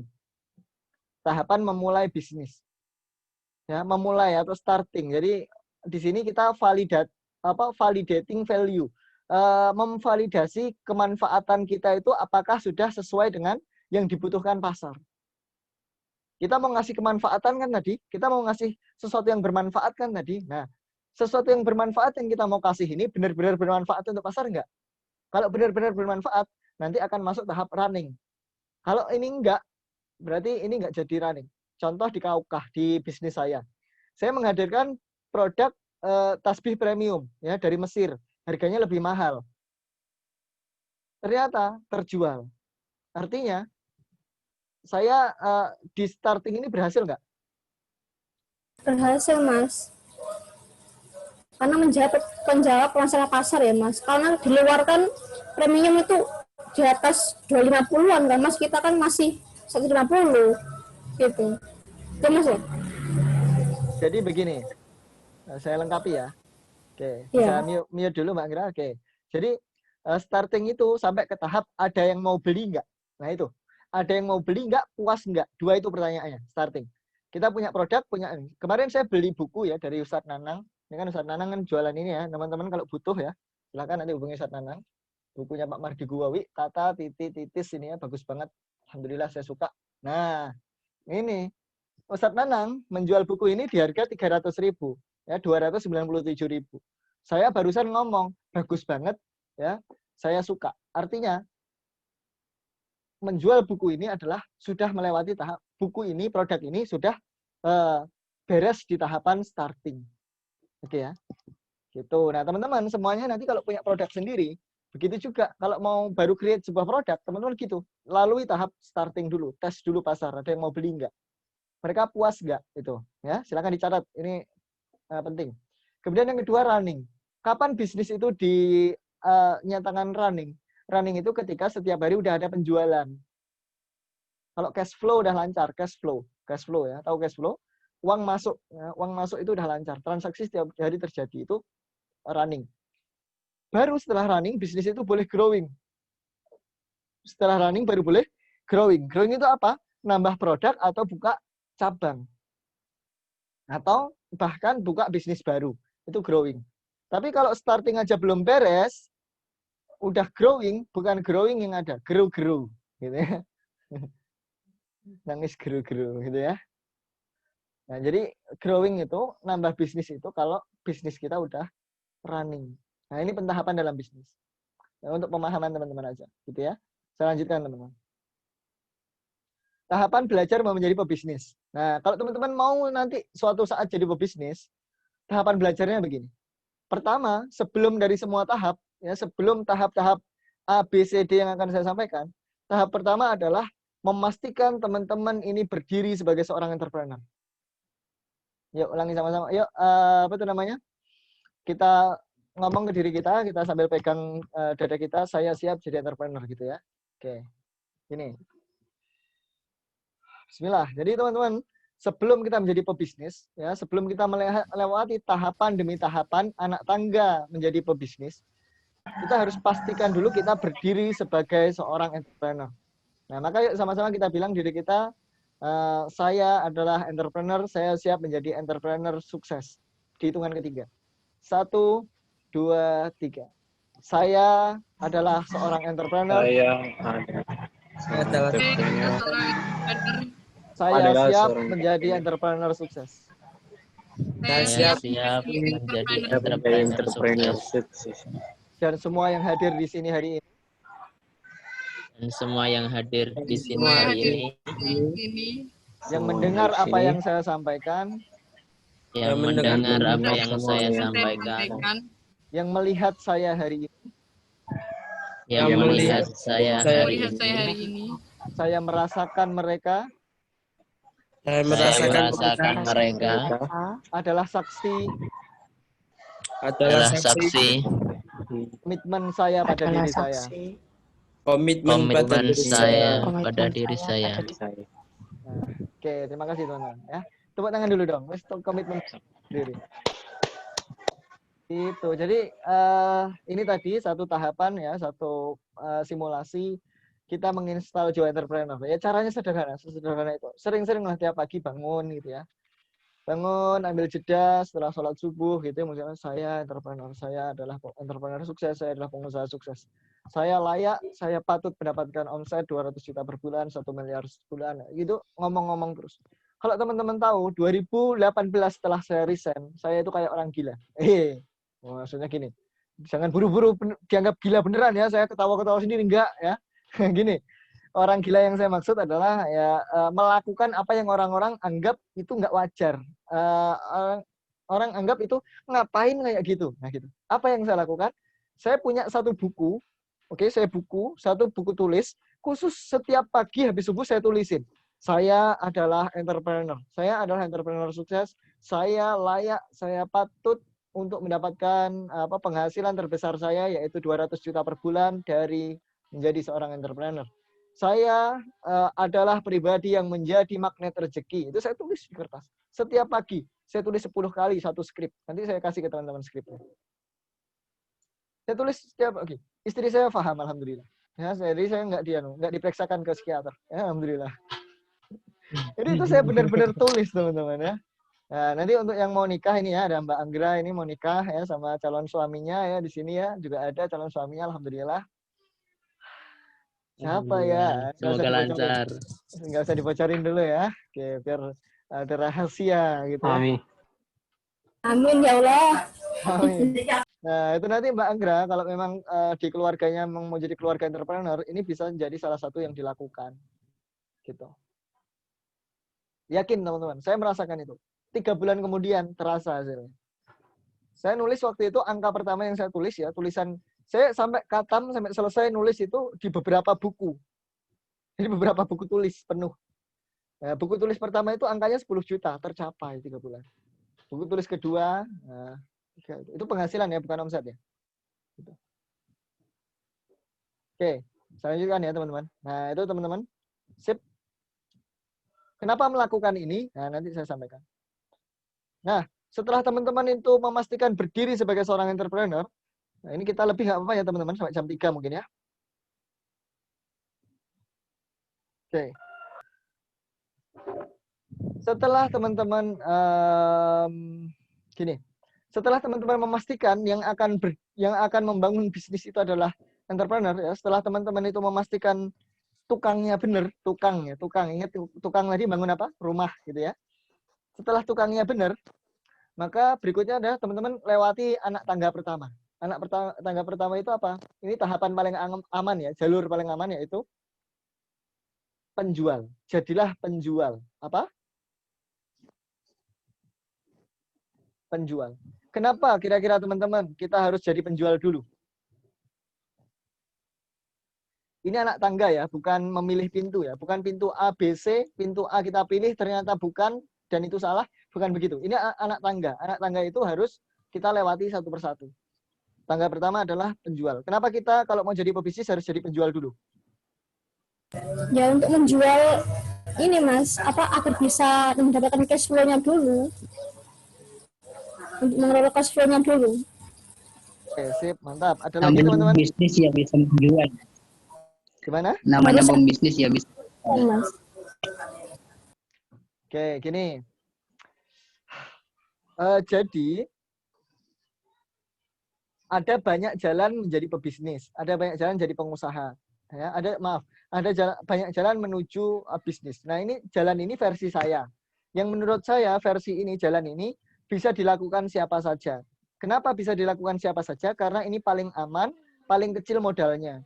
Saya, teman-teman, memulai bisnis modalnya 0. Maaf, saya bukan dari keluarga kaya. Saya dari orang desa, saya anak desa. Desa saya desa pelosok ya di Ngawi. Saya orang yang awalnya awam ya sama dunia bisnis, saya nggak ngerti. Ngurus legalitas, ngurus perusahaan gimana, ngurus PT gimana, rekrut karyawan gimana, menggaji karyawan bagaimana. Pada awalnya saya nggak tahu sama sekali. Nah, maka saya belajarnya dari tahapan pertama, anak tangga pertama yang saya lalui ada penjual. Kenapa saya memulai dari jalur penjual? Karena jualan itu adalah detakan dari bisnis. Jualan adalah detakan dari jantungnya bisnis. Ini. Detakan jantung bisnis itu adalah jualan. Selagi masih ada aktivitas jualan, artinya jantung dari sebuah bisnis itu masih berdetak. Ya, kalau nggak ada aktivitas jualan, jantung dari bisnis itu nggak berdetak, artinya bisnisnya bisa mati. Kenapa kita pebisnis harus belajar jualan dulu? Karena gini, paling nggak kita akan tahu ketika bisnis kita itu penjualannya kok turun. Itu kenapa? Kita bisa tahu, bisa paham. Ya, bisa ngasih saran ke bagian penjualan, bisa ngasih masukan ke bagian marketing. Ya. Kalau kita lihat bisnis-bisnis yang hari ini bertahan, kebanyakan adalah karena mereka, para pebisnisnya, ya, itu mereka juga punya basic jualan. Dan kebanyakan pebisnis saat ini sukses, mereka berawal dari jualan. Teman-teman tahu pebisnis yang mengajarkan cara gila jadi pengusaha? Bob Sadino, Mas. Bob Sadino. Awalnya apa? Awalnya kan dia pengusaha, terus akhirnya dia ternak ayam broiler, nggak sih Mas? Paling awal. Dia kerja di perusahaan ya masalah lagi Mas. Saya sempat baca sekilas ini. Ada yang tahu lagi versi lain? Sopir mobil pribadi, Mas. Sopir mobil pribadi. Nyewain mobil. Next. Jualan telur. Jualan telur, next. Ya, telur ayam broiler. Ya, sudah asar ya di situ, teman-teman. Oke, di sini belum. Di sini nggak kedengar. Saya izin lanjut sampai jam 3 ya, teman-teman. Gini. Kenapa penjual dulu? Kita belajar dari Bob Sadino misalnya. Bob Sadino itu dulu ya jualan. Jualannya misalnya telur gitu kan.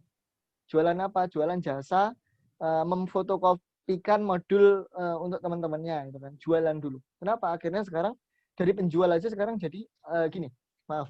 Awalnya penjual, akhirnya bisa jadi pengusaha sukses. Belajar lagi dari salah satu guru saya. Guru saya ini luar biasa, alhamdulillah, sangat bertahan di era pandemi ya. Bahkan seperti nggak terdampak. Bahkan setelah pandemi, sekarang pandemi belum selesai, udah beli rumah lagi. Udah mau renov rumah lagi. Pak Agus namanya, Pak Agus Piranha. Kenapa? Basic beliau sebelumnya adalah penjual. Gitu loh. Sehingga yang lainnya sambat, aduh penjualan turun, aduh omset turun. Pak Agus sama sekali nggak ada keluhan. Kenapa? Karena ngerti dia harus jual apa, cara jualnya gimana.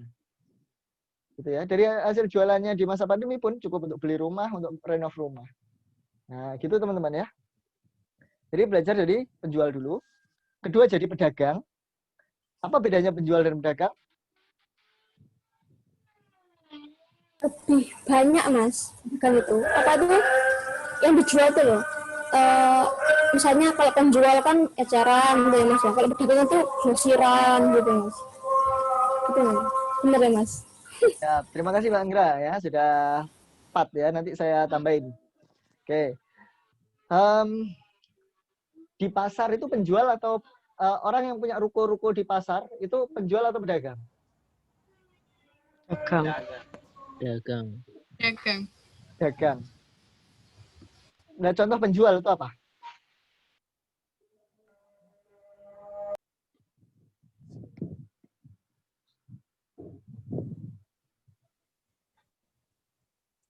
Itu penjual ini mas, penjual apa? Pisang goreng. Pisang goreng. Oke, sip. Oke ya. Ya, penjual jualan es di pinggir jalan itu jualan gitu ya. Ya dia porsinya ya segitu-gitu aja. Dia porsinya 1 bak ya udah 1 bak aja gitu. Oke, penjual. Oke, bagus. Kemudian pengusaha, apa bedanya pedagang dan pengusaha? Lebih tertata lagi mas, jaringannya mas. Dia punya apa? Dia nggak ngelola sendiri. Dia punya tim, dia punya sistem seperti itu. Pedagang kan masih diurus dia sendiri mungkin loh, sama beberapa kuli-kulinya mungkin mas, sama. Oke, sip ya. Jadi, oke, alhamdulillah. Ini saya juga heran, Mbak Anggra dari mana tahu Mbak Anggra? Saya tuh mas, ya baca sekilas, baca gitu mas. Ini mau di IG biasanya mas, quote-quote gitu. Siap. Terima kasih Mbak Anggra ya. Oke, jadi teman-teman, penjual itu kata kuncinya adalah bisa jual sebuah produk. Ya udah bisa jual itu udah penjual gitu ya. Menukar barang atau jasa dengan uang itu udah. Pokoknya kita punya barang, kita punya jasa, kita berhasil menukarnya dengan uang, itu kita udah penjual. Nah, penting di sini kita bisa melakukan dan memahami apa yang membuat kita berhasil menjual sesuatu itu. Oke, jadi lewati dulu tahapan itu, minimal itu. Yang kedua, pedagang, menjual dalam jumlah besar dan punya tim penjualan. Nah, ini kata kuncinya itu punya tim penjualan itu pedagang. Agen. Ya, distributor Pampers, Mami Poko apa itu di pasar. Nah, itu namanya pedagang. Mereka punya orang-orang yang ngambil dari situ, kulaan dari situ, itu pedagang. Pengusaha itu dia punya tim atau karyawan. Kemudian pebisnis itu mereka punya legalitas perusahaan. Ini udah pebisnis. Oke ya, pebisnis itu di situ. Itulah kenapa saya di pelatihan ini tidak meminta teman-teman langsung jadi pebisnis. Coba kalau saya langsung ngajak teman-teman jadi pebisnis, bisa nggak langsung ngurus legalitas perusahaan? Bisa, tapi apa yang mau dijual, Mas? Nah, ya, jadi bisa saja. Tapi bisa saja itu artinya apa? Bisa dilakukan beberapa orang saja, ya. Bisa ngurus legalitasnya aja, belum tentu bisa masukin uang ke dalam bisnisnya, nah, gitu kan. Nah, kemudian yang kelima adalah kita jadi investor. Investor itu apa? Menanam saham atau akuisisi perusahaan. Teman-teman pernah dengar kerjaannya Sandiaga Uno itu apa? Ya, jadi konsultan saham kayaknya. Pernah dengarnya. Oke ya. Jadi kalau Pak Sandiaga Uno itu pebisnis atau investor? Dia itu pebisnis juga, investor juga, Mas. Investor juga, Mas. Dia punya PT itu. PT apa itu? Saratoga. Ya itu. Tambang itu. Itu barang masalah. Jadi kalau Pak Sandiaga Uno udah pebisnis dan investor gitu kan, udah 2. Udah pebisnis dan investor. Beliau di masa Indonesia krisis ya, tahun 9 berapa itu? 98, 97, 99 enggak tahu, saya masih anak kecil, masih bayi ya. Masih balita ya kita. Ada yang belum lahir tahun itu? Saya, Mas. Siapa yang belum lahir? Mbak Iin belum lahir. Belum, Mas. Mas Syam belum lahir, Mas Deka belum lahir ya. Masya Allah. Nah, Saya juga. siapa? Sudah, Mas. Ustadz Nanang belum lahir juga ini, belum udah ya. Belum SMP maksudnya. Oh, belum SMP. Oke. Nah, di masa-masa itu ketika Indonesia mengalami krisis, Pak Sandiaga Uno baru pulang dari Amerika kan gitu dari pendidikannya. Beliau pulang ke Indonesia jadi dokter bisnis. Bisnis-bisnis yang mau tutup dibeli sama beliau. Setelah beli didiamkan dulu gitu ya, diobatin dulu, habis itu naik setelah krisis yang selesai. Nah, itu investor tuh begitu. Oke. Nah, ilmu yang harus dipelajari kalau mau jadi pebisnis tuh ini, teman-teman. Self mastery. Weh, apa mana ya? Self mastery itu ya udah keyakinan tentang diri, konsep rezeki. Itu self mastery. Kemudian yang kedua, belajar tentang substansi bisnis. Nah, teman-teman jadi penjual pun udah belajar ini. Di pelatihan ini teman-teman udah belajar self mastery.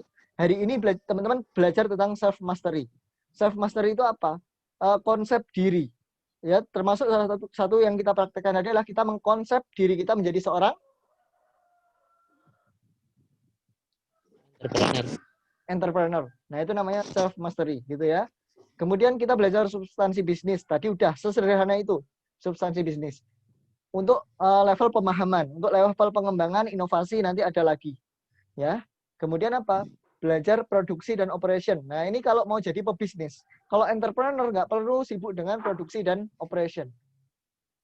Kalau teman-teman melihat saya sibuk dengan produksi dan operation nggak? Enggak, Mas, enggak perlu produksi. Kokah ya tinggal ambil. Enggak pakai produksi, Mas. Kalau operasi mungkin iya. Ya, yang lain teman-teman melihat saya sibuk dengan produksi dan operation nggak? Enggak, Mas. Sibuk dengan Enggak, Mas. Pengembangan diri, teman. Itu mengembangkan diri orang lain. Yang lain, oke. Oke. Hah. Jadi kenal, Mas. kelihatannya saya nggak sibuk dengan produksi dan operation, tapi saya ini sibuk dengan produksi dan operation, teman-teman. Kenapa? Karena saya pebisnis gitu loh sekarang, alhamdulillah gitu ya. Mungkin saya pebisnis gitu. Ya saya mau nggak mau harus produksi dan operation. Kaukah? Ya memang saya nggak buat sendiri. Tapi apa? Saya memikirkan gimana produksi saya efektif. Saya produksi apa lagi biar menang di pasar. Itu produksi, teman-teman. Saya mikir, saya mendatangkan bahan yang dari Mesir. Gimana saya dapat bahan baku itu? Bahan bakunya gimana saya dapat dengan harga termurah? Membuat produk dengan harga termurah. Itu kegiatan saya sibuk produksi, teman-teman. Jadi pebisnis itu ya harus siap di situ juga. Makanya saya tadi bilang ke teman-teman, jadi entrepreneur dulu aja, nggak perlu jadi pebisnis. Gitu kan? Karena entrepreneur itu nggak cukup dari pelatihan beasiswa kita ini. The next level, teman-teman. Saya proses jadi pebisnis ini ya dari 2015 saya belajar tentang entrepreneur. Gitu ya. Sekarang kan teman-teman belajar tentang entrepreneur nih. Belajar menjadi entrepreneur. Nah, ini saya pelajari 2015 di KEPKI, Kampus Entrepreneur Menghafal Quran. Saya berproses 5 tahun, sampai 2020, saya baru jadi pebisnis. Itu proses, teman-teman. Gitu ya. Jadi, pebisnis itu, kenapa saya nggak bilang teman-teman langsung jadi pebisnis di pelatihan ini, ketika saya menjanjikan teman-teman semuanya jadi pebisnis, itu over janji. Ya, itu berlebihan buat saya. Gitu. Jadi, berlebihan dari saya nggak bisa memenuhi itu. Jadi, teman-teman setelah ini tercetak jadi operasional. Jadi, entrepreneur, maaf. Bahkan di bisnis saya di Panal, PT Panal Kreasi Nusantara, lembaga pelatihan konsultan digital marketing, sibuk dengan produksi nggak?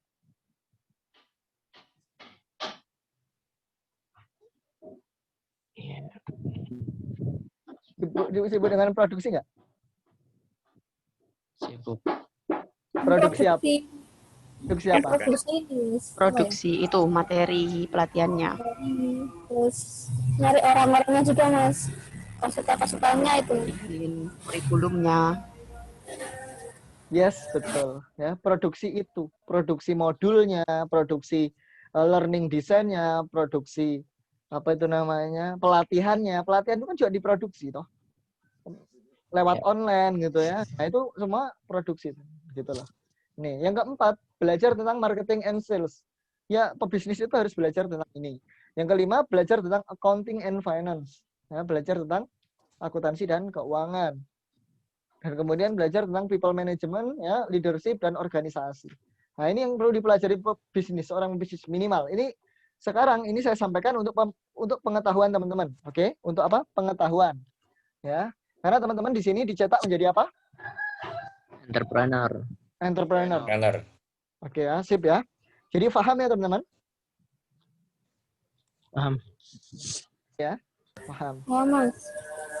Nah, sekarang ini adalah langkah pertama teman-teman sekarang. Langkah pertama teman-teman menjadi seorang entrepreneur dimulai dari hari ini. Dimulai dari sekarang. Kira-kira ada yang bisa nebak, ada yang bisa memperkirakan apa langkah pertama teman-teman? Bikin perencanaan. Apa? Ya, selain bikin perencanaan belum tepat. Menjual. Menguatkan niat. Memperbaiki mental dan pemahaman, Mas. Memahamkan dulu. Oke, gini. Cek. Saya bilang, saya senang menganalogikan dengan membangun bisnis itu dengan membangun analogi membangun rumah. Saya senang menganalogikan itu karena mudah dipahami kan. Sebelum memastikan desainnya, fondasinya sebelum dibuat, kita bangun dulu entrepreneur. Kita bangun dulu tukangnya kan gitu. Mindset. Ya, kita bangun dulu tukangnya. Nah, perencanaan gitu ya. Perencanaan, memperbaiki niat, itu udah mulai membangun apa belum? Teman-teman tadi udah beres nih, nyiapin tukangnya udah beres. Teman-teman udah selesai saya bentuk ya, untuk memahami apa itu entrepreneur dan sudah juga menginstal dengan cara sederhana ke dirinya bahwa oke, saya adalah entrepreneur. Nah, sekarang kita mau mulai langkah pertama pembangunan. Langkah pertama pembangunan kita itu apa kira-kira? Siapkan orang-orangnya, Mas. Orang-orangnya teman-teman, masing-masing itu teman-teman itu.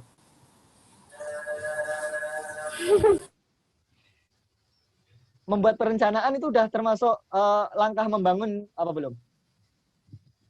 Sudah dong. Perencanaan ini, perencanaan itu gitu. Itu itu langkah membangun atau sebelum membangun rencana ini? Sebelum masuk proyek, mau. Belum. Ya, kita hari ini belum ngomongin rencana. Rencana minggu depan, bisnis plan, strategik itu minggu depan. Kita minggu depan ngomongin bagaimana membuat strategi marketing.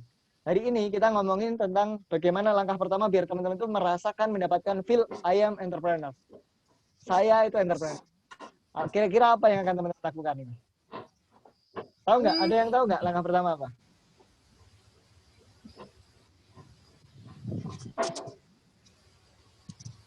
Ayo, Mas Rudi lagi sibuk kayaknya, lagi di belakang. Mbak Zifna apa kira-kira Mbak? Tahu nggak, ketebak nggak apa langkah pertama yang saya akan teman-teman untuk melangkah ke sana? Saya akan dorong teman-teman ngapain? Saya akan dorong teman-teman ngapain? Ayo.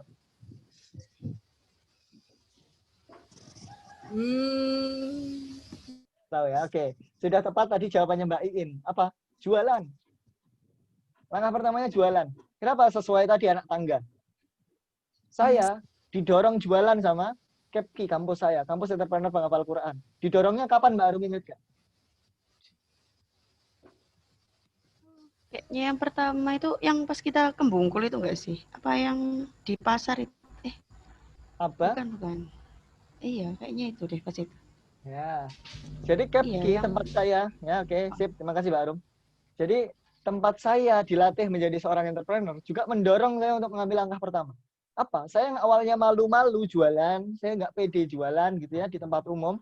Saya biasanya jualan di rumah, di toko gitu ya, di counter saya di rumah di Ngawi. Ini sekarang saya harus jualan suatu produk baru gitu ya, dan di tempat umum. Di mana? Di Malang. Saya jualan di Malang di UB, tahu UB kampus kayak gitu, segitu gedenya. Ya. Modalnya apa? Apakah saya sudah dikasih rencana? Nanti strategi marketingmu, anak-anak KEPKI, strategi marketingnya adalah begini. Silahkan berpakaian yang rapi, silahkan nanti manfaatkan cetak brosur, dan kemudian silahkan teman-teman pasang baliho, apakah begitu? Enggak. Apa?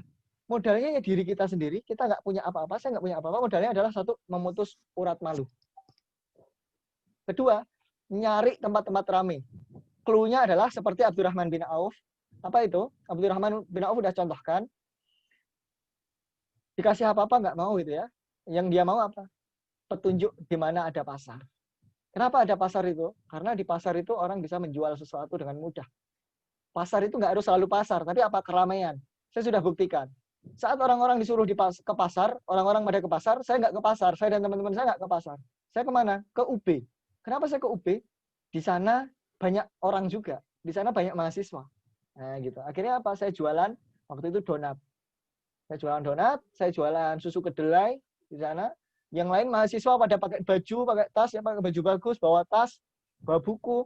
Saya bawa susu kedelai, saya jual. Susunya Mbak, susu kedelainya Mbak, gitu. Susu kedelainya Mbak, terus kemudian dosennya pun saya tawarin. Susu kedelainya Pak, gitu kan. Saya dipanggil sama dosennya, Mas, bentar ke sini, Mas mahasiswa. Iya Pak, loh mahasiswa saya kok jualan kayak gitu. Nah, saya nggak pernah ketemu juga. Saya mahasiswa kampus lain Pak, saya dari Surabaya, kampus entrepreneur penghafal Quran, saya bilang begitu. Saya nggak malu. Kenapa? Ya karena emang mau gimana lagi, saya nggak punya uang lagi gitu kan. Waktu itu uang terbatas ya, dibatasin cuma ongkos pulang pergi sama makan. Kemudian selama seminggu di sana bertahan hidup dari jualan. Akhirnya teman-teman dosennya apa? Beli. Akhirnya apa? Orang-orang di sana, mahasiswa-mahasiswa di sana beli. Nah kayak gitu. Jadi mulainya dari jualan. Setelah jualan, kita jadi paham bagaimana menghasilkan uang, cash flow gitu ya. Nah dari situ kita mulai membuat strategi-strategi dari pemahaman kita ketika praktek. Saya dulu begitu pengalaman saya. Jadi teman-teman di sini, tantangan pertama, langkah pertama teman-teman adalah menjual 2 produk. Satu produk barang, satu produk jasa. Sebagai sebuah tim. Nah di sini saya bagi timnya, ada 15 orang. Ya, yang hadir di sini ada 1, 2, 3, 4, 5, 6, 7, 8, 9, 10. Saya bagi 3 kelompok. Kelompok 1, ya, tolong diingat ya, kelompok 1 Mas Rudi, Mas Alvin, kemudian Mas Deka, kelompok 1. Kelompok 2 Mbak Zifna, ya, kemudian Ustadz Nanang, kemudian Mas Aris, kelompok 3.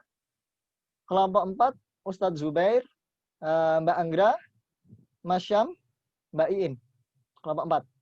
Oke ya. Kelompok 1 tadi Mas Rudi, Mas Alvin, Mas Deka, ya. Kelompok 2 Mas Aris, Ustadz Nanang, Mbak Zifna. Kelompok 4 Ustadz Zubair, Mbak Anggra sama Mas Syam dan Mbak Iin. Oke, sudah tahu ya kelompoknya masing-masing? Iya, sudah Mas. Oke, Mas. Sudah, oke. Nih, tantangannya sama persis dengan tantangan yang saya terima, yaitu strateginya bebas, mau pakai cara apapun. Biar teman-teman merasakan dulu, memahami ya. Jadi learning by doing, oke. Jadi teman-teman melakukan dulu baru belajar. Teman-teman mendaki gunung dulu ya. Mendaki gunung dulu baru tahu, nanti baru bisa cerita ya gimana perjalanannya mendaki gunung. Kemudian teman-teman baru bisa cerita ke orang lain ya, rute mana aja yang dilalui begitu. Ya, learning by doing teman-teman. Terus kemudian tantangannya juga adalah banyak-banyakan omset. Oke, omset. Kita ada challenge omset, ya. Ini challenge omset, banyak-banyakan.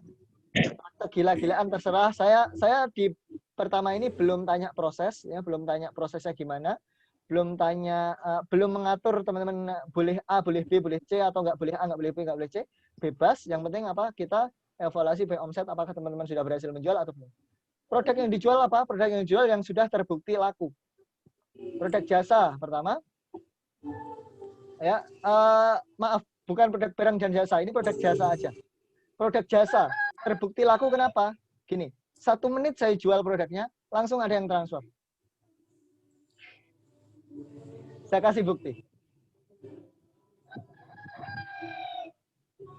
Saya kasih bukti.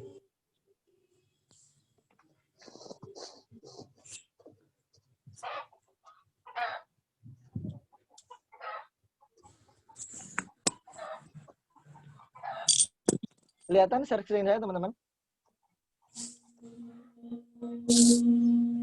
Kelihatan ya? Iya, Oke. kelihatan, Mas. Oke. Nah, teman-teman lihat di sini. saya share infonya itu 2 jam 12.31 ini. Ya, 12.31. Lihat teman-teman di chat WA saya, ada orang transfer jam 12.32. 1 menit kemudian.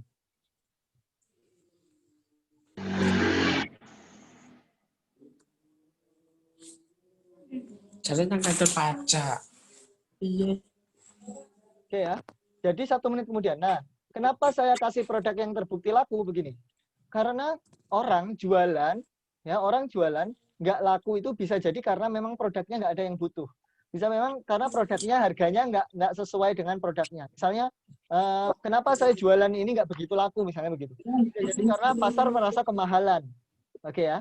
Nah, tapi ini sudah terbukti laku karena apa? Karena udah 1 menit dijual, udah langsung ada yang beli. Produknya adalah jasa pelatihan YouTube marketing. Dan teman-teman besok boleh ikut kelas YouTube marketingnya gratis. Ya. Syaratnya nggak ada. Ya. Itu tantangannya. Jualan apa? Pelatihan kelas YouTube marketing. Kelasnya dilaksanakan besok, artinya tantangan ini cuma berlaku 1 hari dari sekarang. Ya, teman-teman kerja sebagai tim, kerja sebagai kelompok, boleh diskusi, boleh nanti buat grup kelompok masing-masing, kelompok 1, 2, 3. Oke, dan kita ukur hasilnya besok jam 4 sore. Oke, saya tunggu, maaf, bukan sehari, hari Rabu kelasnya. Jadi masih ada 2 hari. Nah, kabar baik buat teman-teman. Oke ya, ini kelasnya, saya kasih tahu, nanti bahan-bahan promosinya udah disediakan. Ya, nanti teman-teman tinggal siap sendiri, tiap bagikan. Ini kelasnya. Oke, harganya 100.000. Nah, kenapa bahannya kami siapkan? Karena ya belajar saya dari pengalaman saya jualan donat, jualan susu kedelai, bahannya udah disiapkan, susu kedelainya udah disiapkan, kotak untuk bawa susu kedelainya udah disiapkan, saya tinggal jual aja. Nah, gitu juga pelajaran persis dengan teman-teman. Jadi ini adalah duplikasi dari apa yang saya praktekkan dulu di kampus Entrepreneur Penghafal Quran. Gitu ya, dengan cara sekarang sistemnya aja online gitu. Nah, oke, ada yang mau ditanyakan sampai sini teman-teman? Silahkan. Nanti bahannya dibagiin di grup, Mas.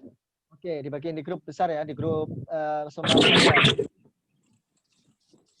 Oke. Ada lagi yang mau tanya? Oke.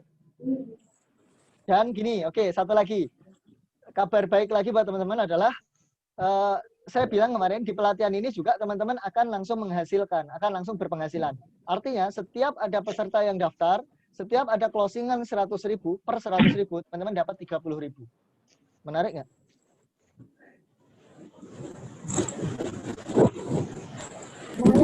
Ini paketan itu, Mas. Nah, ini persis ya. Yes. Itu persis juga yang saya lakukan dulu, yang saya alami dulu. Saya jualan susu kedelai, harganya 2.500, saya per 2.500 terjual, saya dapat untung Rp500. Persis. Ya, jadi ini saya duplikasi apa yang dulu saya alami. Gitu. Oke ya. Sip.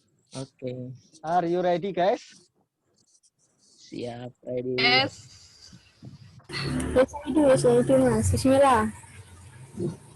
Terakhir, teman-teman, Mas Deka masih on di situ? Ada Mas. Ustadz Zubair masih ya? Ustadz Nanang masih juga ya? Nggih, Mas Habibi. Masih. Ustadz Nanang? Masih, Mas. Masih. Mas Aris?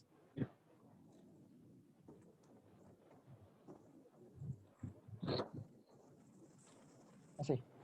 Oke. Terakhir penutupan hari ini, teman-teman. Penutupan hari ini adalah gini. Saya mau jelaskan kemarin tentang yang saya sampaikan. Anak muda Indonesia udah didoktrin ya oleh sistem pendidikan dan karena kepentingan kartel dan penguasa yang oknum-oknum penguasa dan sebagainya didoktrin dibentuk menjadi apa kemarin ingat nggak? Ayam horeng, Mas. Kalau katanya Pak Agus, ayam horeng.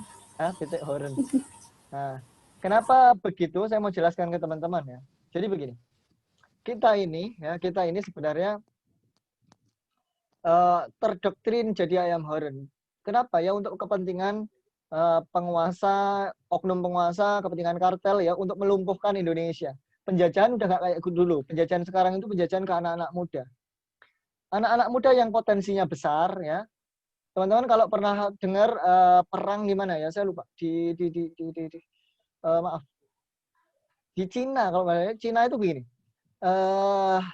Cina atau Jepang ya, saya lupa, maaf. Ya, persisnya ada negara begini.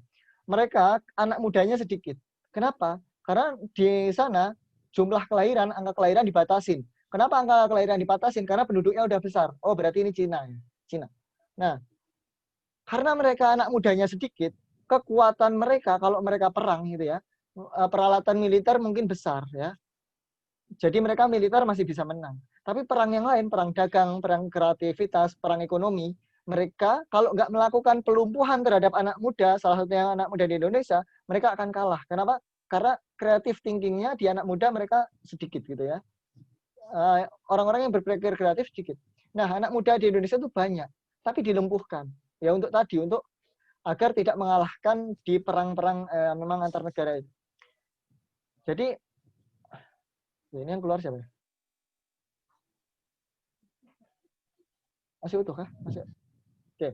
Jadi dilumpuhkannya bagaimana? Dilumpuhkannya itu didesain kita jadi seperti ayam horn. Oh Pak Doni, sebentar Pak ya. Sebentar ada tamu, sebentar.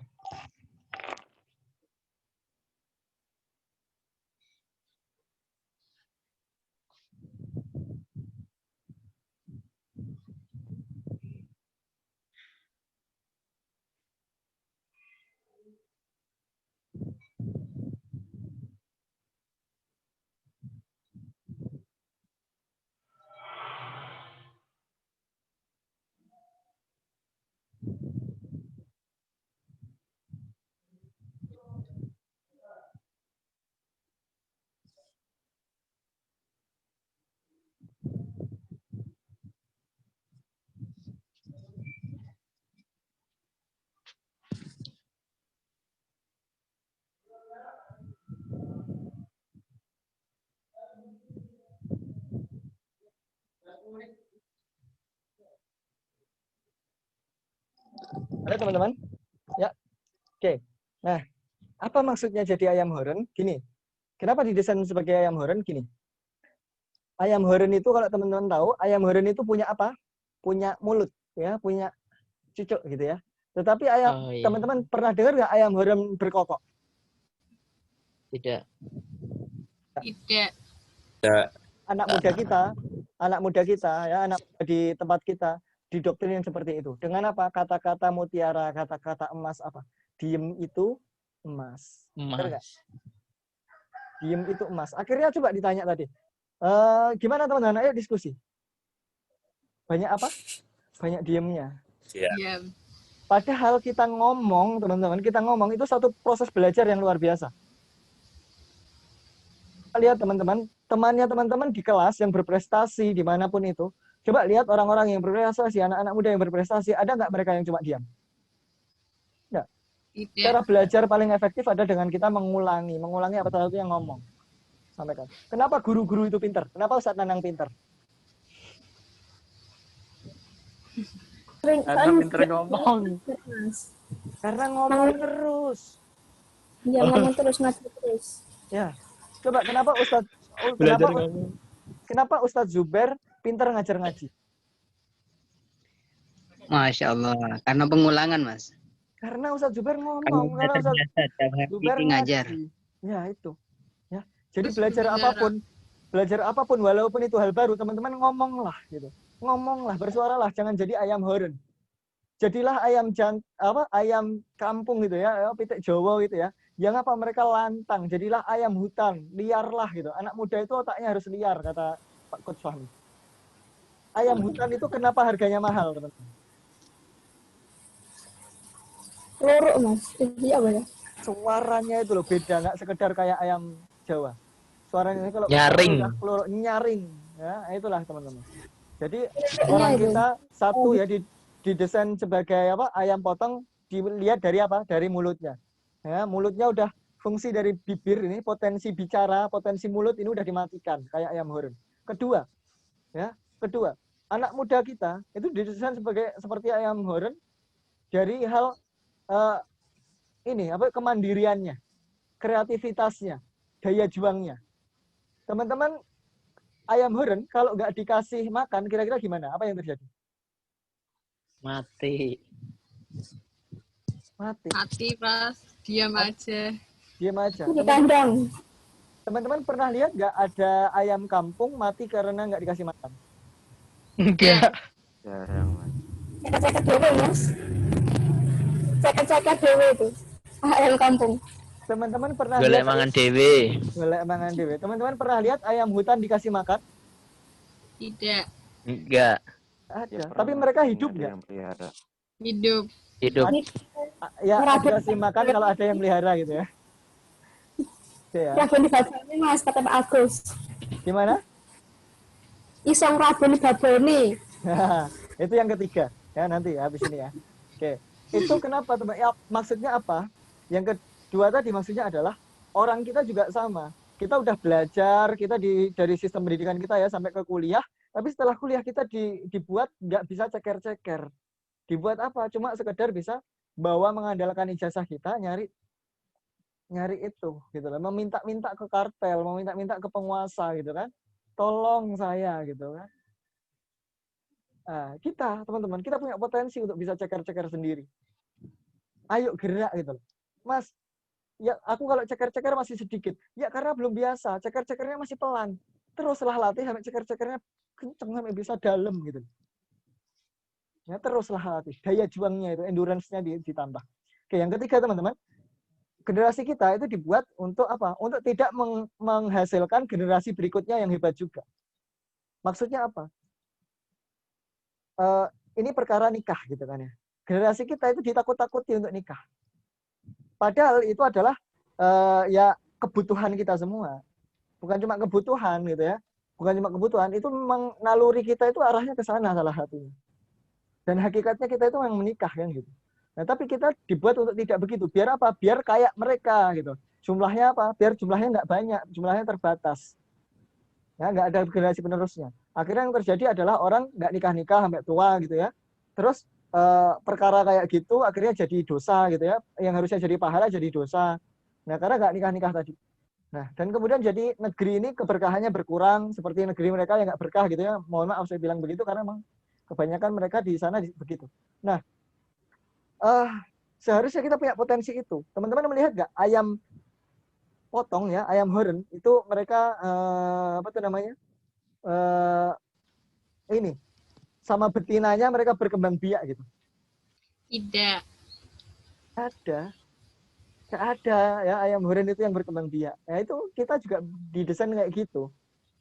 Padahal kalau kita ingat-ingat lagi, kakek nenek kita nikah usia berapa? Tahun 15 tahun. 12 tahun, 15 tahun udah nikah. Oh iya. Anaknya 10. Ya. Anaknya 10. Makan semua anaknya? Iya. Iya. Bisa digital marketing mereka? Tidak. Belum bisa. Enggak. Punya sawah mereka? Belum tentu. Ya. Terus kemudian teman-teman yang kedua, Ya. orang tua kita nikah usia berapa? Orang tua usia 50-an. Orang tua kita nikah usia berapa? Pas nikahnya. Oh, nikahnya. Nikahnya. Iya, 27. Orang tua kita 20-an, nikahnya Mas. usia 20 sampai 25 tahun. Generasi kita nikahnya usia berapa? Nanti aja nunggu 25, nunggu 30, belum 30, belum 25. Itu generasi kita. Belum 27. Itu generasi kita. Kalau nurutin itu, anak kita nikah usia berapa? 30, 35. Kalau nurutin itu, cucu kita nikah usia berapa? 35, 40. 35, 40 udah nggak aman untuk melahirkan. Udah nggak aman untuk punya anak. 35, 40. Ya. Apa itu namanya? Produktivitas apa? Suburitas ya, suburitas. Kesuburannya gitu ya. Itu udah berkurang. Nah, itu memang itu desainnya mereka itu kayak gitu. Maka kita jangan mau didesain jadi ayam apa? Ayam horen. Jadilah apa? Ayam kampung. Jadilah minimal jadilah ayam kampung yang masih punya rumah gitu ya. Atau kalau memang rumahnya, kalau memang suasana di rumah udah nggak memungkinkan, jadilah ayam hutan. Saya termasuk jadi ayam hutan, teman-teman. Kenapa? Rumah saya di Ngawi, kampung saya di Ngawi. Di sana udah nggak produktif, gitu loh. Nggak memungkinkan saya untuk berkembang. Saya makanya keluar dari Ngawi. Hijrah saya. Saya lari ke hutan. Hutan mana? Hutan Sidoarjo. Kenapa hutan? Kenapa ini saya bilang hutan? Karena ini adalah tempat yang baru buat saya. Saya perlu babat dulu di sini. Nah, itu teman-teman. Semoga bermanfaat ya. Semoga teman-teman paham. Dan selamat berjuang. Siap menerima tantangan? Siap. Siap ya. Segera buat kelompoknya. Ya, segera buat kelompoknya, kemudian segera tentukan juga ketua kelompoknya siapa untuk tantangan pertama ini. Selamat praktek, semoga Allah mudahkan, semoga Allah berikan hasil terbaik sesuai yang diharapkan. Dan kita tutup pertemuan kita ini dengan kafaratul majelis. Subhanakallah. Kita ketemu di pertemuan berikutnya. Assalamualaikum warahmatullahi wabarakatuh. Waalaikumsalam warahmatullahi wabarakatuh.